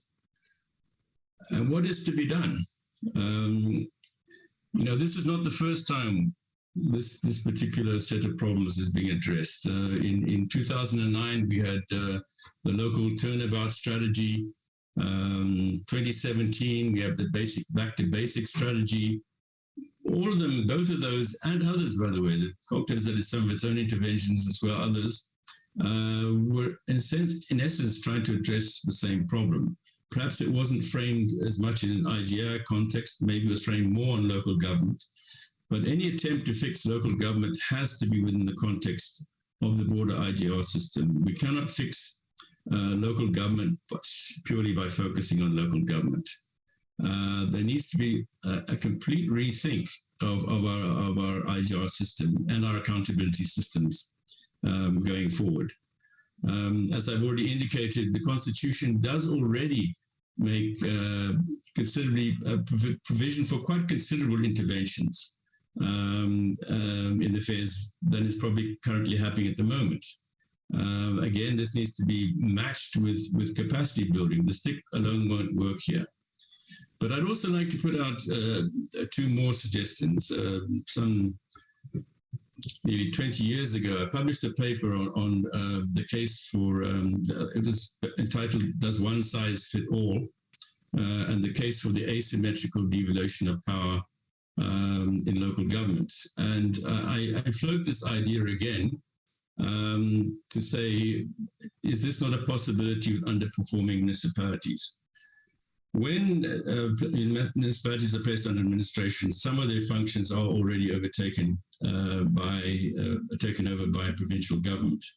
But the model was of interest to me is derived from Spain, where they have different levels of autonomy at local government level, some almost to complete autonomy, and others fairly basic autonomy. And basically how this system worked is that municipalities were given a set of targets which they had to achieve over a sustained period of time.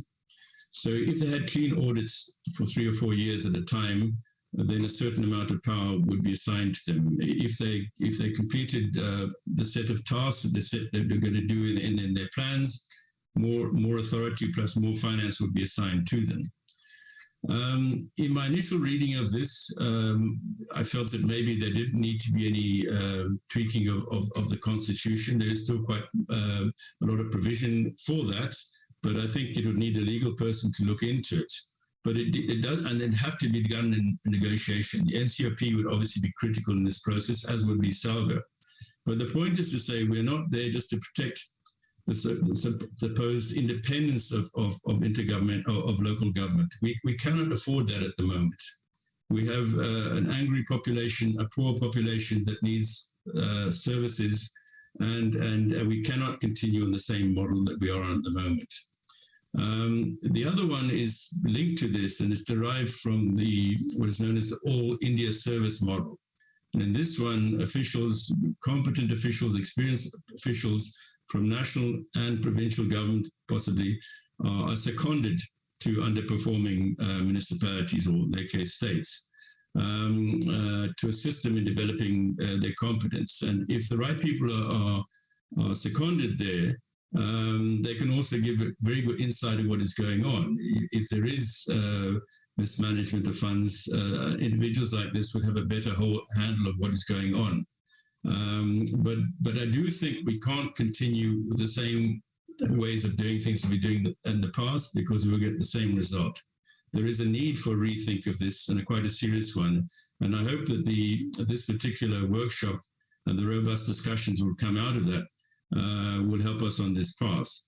But I want to stress once again the need for accountability and consequences is a start. It is not the only thing, but when there is no consequences for corruption, mismanagement, again, we must expect it to happen again.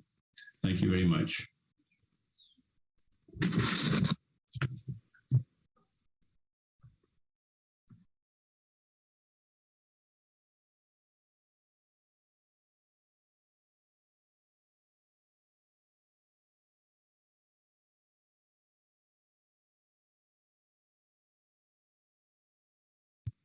House Chair Ngwenya, the Prof is done.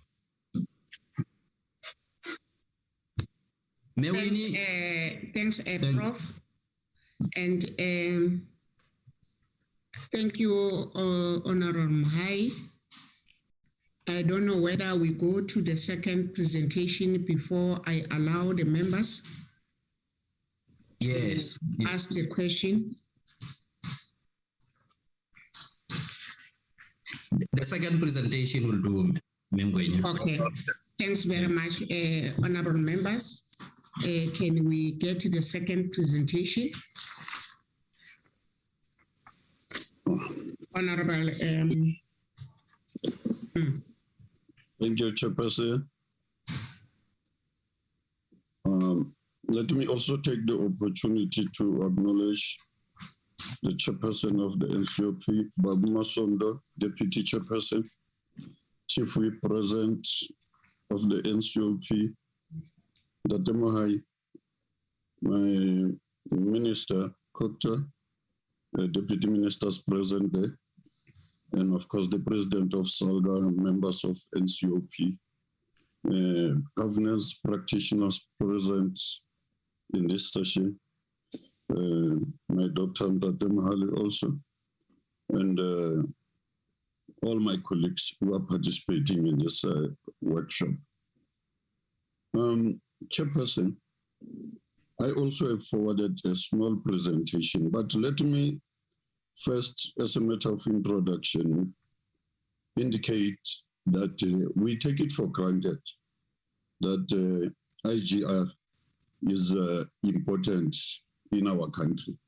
We have not, of course, looked into the pros and cons, but I want to put forth and say yes, coordinated efforts, if that is what IGR is all about, are important and necessary in building a capable state in a young democracy as ours. Let me give by example, Chairperson, to say, in America, when Detroit, the metro there, was faced with the disinvestment in the motor industry, when Japan took over the Ford company, I think, people lost jobs then. And that brought up a movement that was called the Metro Revolutionary, where metros came together and said, it appears as if there's no need for central government. In their sphere, of course, they were talking about federal government, simply because government failed to put stimulus packages to address the issues of the lost jobs.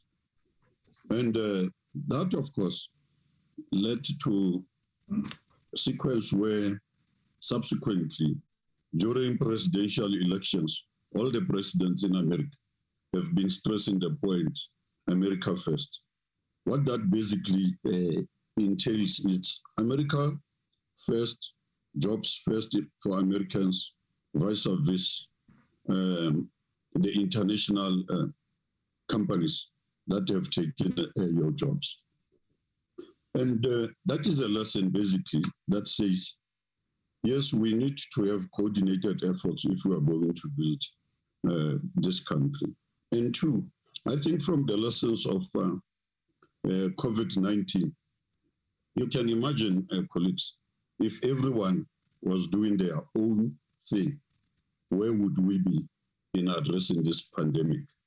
That's why coordinated efforts are necessary. And in this regard, it's not only internally in the country in terms of IGR, but also, of course, internationally. That's why then WHO is now the topical institution these days. So that basically indicates what I'm trying to say, that coordinated efforts are important and necessary in building our country. As a matter of history, we all know that the genesis of cooperative governance and IGR is thus in our constitution. The constitution in terms of section 40 indicates the type of government we are having, national, provincial, and local, and it also indicates the relationship there. If we take that journey further, you'll remember that the AGR Framework Act was enacted in 1998. Of course, that was an attempt to guide the sphere of government how to cooperate. Intergovernmental structures were established in all spheres of government, some which are PCF, PCC, DIGR, and later, of course, provinces also moved to have their own minimax, and at local government structures, SALGA also assisted municipalities in forming speakers forums, mayors forums, municipal managers forums. These structures also established guidelines on how they engage on matters of common interest. Further, as the IGR and cooperative governance was evolving, other organs of the state, for instance, SOEs, were included in the IGR forums.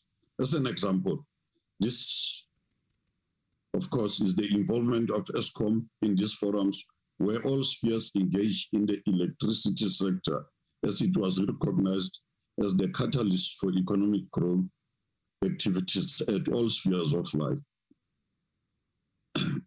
When it comes to the practice of cooperative governance and IGR, I must indicate that although government has attempted, I mean all the spheres, in advancing IGR and cooperative governance, there are areas that need us to look into. At government level, at the local sphere, we know that we do have IDPs that must ensure that all programs of the three spheres are reflected. Who amongst us, particularly in the NCOP maybe, we have looked into randomly, let's say 5 IDPs per province from municipalities to see if national provincial programs are reflected in those IDPs. At national level, we have the NDP that seeks to marshal all actions of government departments for a longer time period, and these are reduced into 5-year MTSF. But how many times have we looked into the proper benchmark in terms of the NDP and what those MTFs are actually saying? The question that this workshop must answer is whether South Africa has matured enough to say cooperative governance and IGR has realized its mission. I will answer by saying, not much really. We still need much to be done in this regard. As I'm saying, we need to have monetary, particularly from your sphere, chairperson, to make sure that we really address some of the issues that have been highlighted by other speakers in this forum. For instance, we know that spheres are still operating in silos. As an example, some cases, clinics are still built without a road, without the provision of water.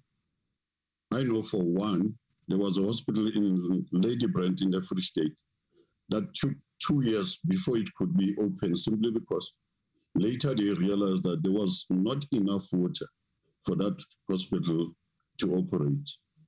That means in 2 years' time, people were denied good health and health services in that area. Housing and human settlements are still built where connector services are not present, as we know. A number of disparate IGR programs are initiated by various organs of the state, and despite the forums, minimal implementation and impact is realized. Roles and responsibilities of various actors in the IGR space are not fully defined. Sometimes we even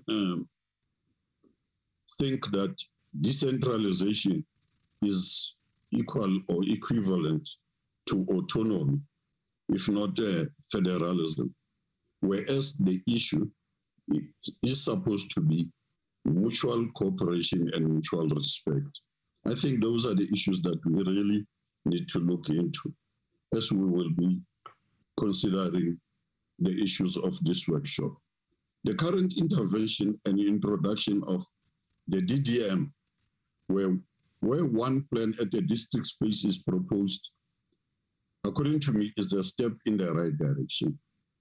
The responsibilities of the actors must be thoroughly defined and monitored by not only the executive, but by the legislatures like the NCOP in this regard. Provisions of reporting requirements are already in place in terms of Section 46, Section 47, Section 48 of the Systems Act. These have been neglected by respective legislatures, and I think we need to go back to those basics and look into those reporting requirements so as we are able to strengthen and tighten on matters pertaining to IGR. In conclusion, Chairperson, I'd like to say in advancing cooperative governance and IGR, we first need to ensure that we enhance or rather ensure that agreements entered into are implemented. Your ESCOM agreements with municipalities and also agreements with the provinces, municipalities, and including, of course, national. There are examples I can make in this regard, but I think for the exercise, let me just highlight that we need, of course, to ensure that we enhance and we ensure that agreements are implemented. And also, two, we need to establish implementation protocols that binds all involved to play ball in this regard. Three, we need to ensure that legislatures are appraised on progress regarding the implementation of the one plan in all the 46 spaces. I'm referring to districts and metros as the DDM model. And lastly, we need to ensure that the current IGR forums move away from just cooperation and sharing of programs, but also ensure accountability of all plans and activities that straddle the spheres of government. For now, Chairperson, that is my take on this topic. Thanks very much.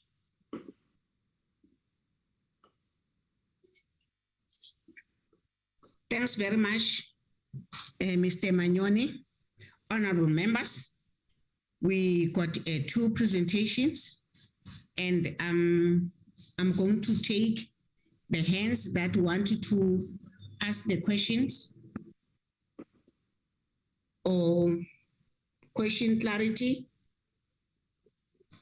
or contribution. Thank you. Can I see the hands?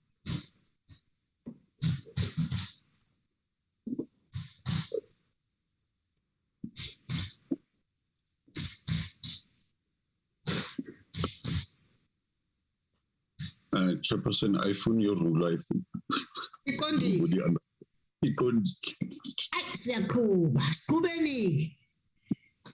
Thanks, honorable members. Chief Whip, can you come in? Siyakuba Chief Whip, akozandla. Mtatem hai.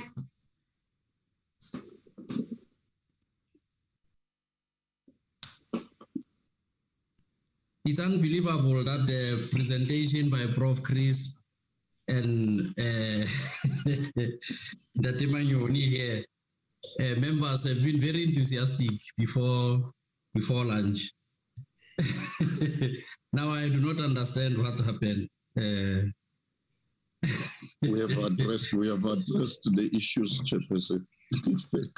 No, and I think Chief People, we are covered. Chief People, we are covered. But I think Chief Whip, on my contribution, I would like to say to Mr. Manyoni, I was very impressed about when he talks about the coordinating effort that is very important for us. And he was also making example about America in terms of a job. Thanks very much, Mr. Manyoni. Thanks. Chief Whip, there's no hands. I think you can take over. Okay.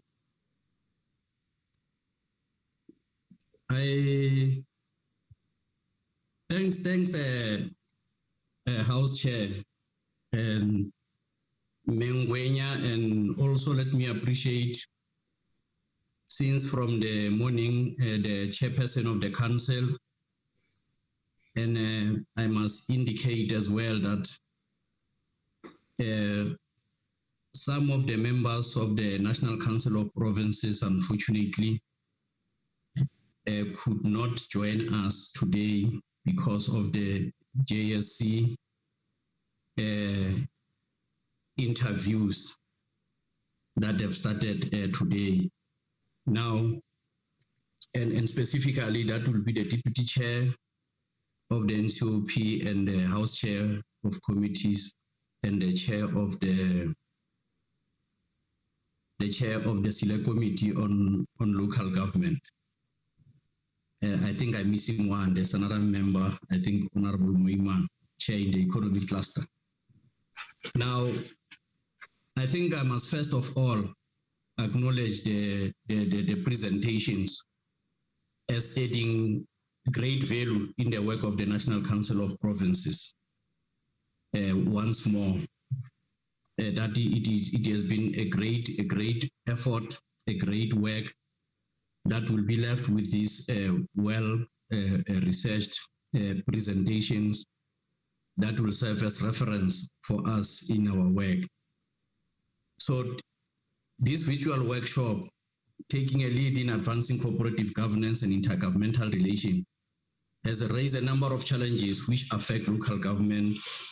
Most importantly is the fact that the input by Minister of Cooperative Governance and Traditional Affairs, Dr. Nkosazana Dlamini Zuma, who outlined the legislative framework in which intergovernmental relations function. She also further outlined the different legislative interventions which the department is in a process of consultation and approval by relevant authorities. One of the enriching aspects of this workshop is the different inputs which have been made by different scholars, academics, and local government experts. One of the key issues which has come out across all presentations is the political administrative interface, which borders to some of the challenges which affect the municipalities, which leads to the disregard for the legislation and eroding capacity of local government. The minister emphasized the political parties across all the benches have the responsibility to educate members of executive and legislators in ethics of governance, and where they falter, we must act and act fast. So that's an important point. I think the issue that the minister is advocating for, that we should be a working house, not really being more adversarial, chasing one another on non-issues, but we should focus on the substance of the work that we should be doing. Capacity and capability of local government is another area which has resulted to weaken service delivery outcome in many of our communities. IGR, in its philosophical orientation, is about harnessing the unitary state which South Africa is, that the district development model is critical intervention by our government to improve coordination and cooperation within a government to ensure that all government efforts and resources are maximized to make the highest impact. Section 40 of the Constitution that was alluded to establishes the three spheres of government that are distinctive, interdependent, and interrelated. It also responds to strengthening planning and budgeting and reinforcement of efforts across government institutions. And the indivisibility of freedom and nation building is relatable in the spirit and intent of intergovernmental relations, see to also enhance that, as Honorable Dango outlined, our historic development of separation, which disintegrated our communities and their relationship to government, that we need to do more work amongst the people to ensure that there is clarity and understanding of the vision of which we espouse. I must say, Chair, that we will indicate tomorrow as well that all of our presenters today, and I want to say it on behalf of the National Council of Provinces, they have never failed us by prominently raising those critical questions that they have highlighted in their presentation. And through our technical team, we are going to highlight specific issues that requires us to follow on. And I'm happy also to indicate today that quite a number of members of the National Assembly, even including the Deputy Speaker, had followed the discussions, and also some of the specific suggestions were made, for instance, on how some of the issues can be handled. So we do not seek to respond to those issues, but through our technical committee that post-workshop, these issues will be taken forward, and that will be witnessed in how the National Council of Provinces conduct its business. So thanks the most to all our presenters today for a job well done. Thank you, House Chair. Thanks, Honorable Muhai, Chief Whip. Chief Whip, I'll ask you also if you do have an announcement and in terms of our session for tomorrow, and any announcement that no changes on the program. No changes on the program, House Chair. As the program indicates, we'll start that time. So we'll utilize the program as is. Thanks very much, Chief Whip. Honorable members, thanks very much. The session of today is adjourned. Thank you. Thanks. Thank you very much. Albongwe. Gamalama Koskazi. Yebo makhelwane. Adile Mudisi. Bye. Everyone. Bye-bye, Zandamela. Awakeni batu wakoye manyani. Bye.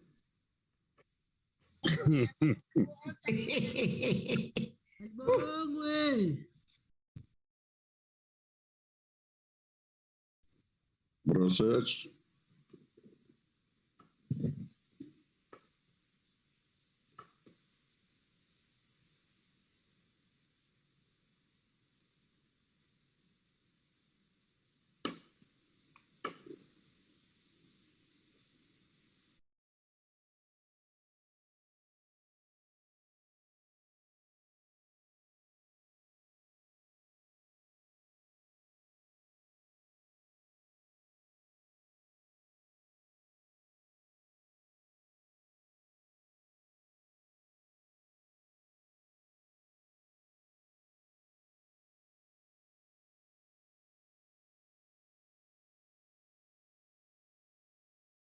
Recording stopped.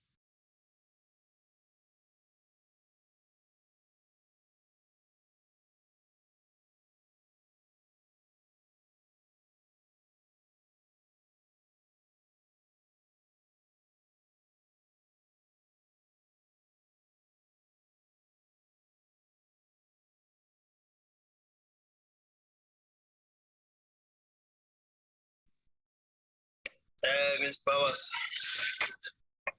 Mr. Mbula. Advocate. Advocate. Yes, anything? Nothing from my side, Advocate. Okay, we'll use the same link tomorrow. Huh? Yes, nothing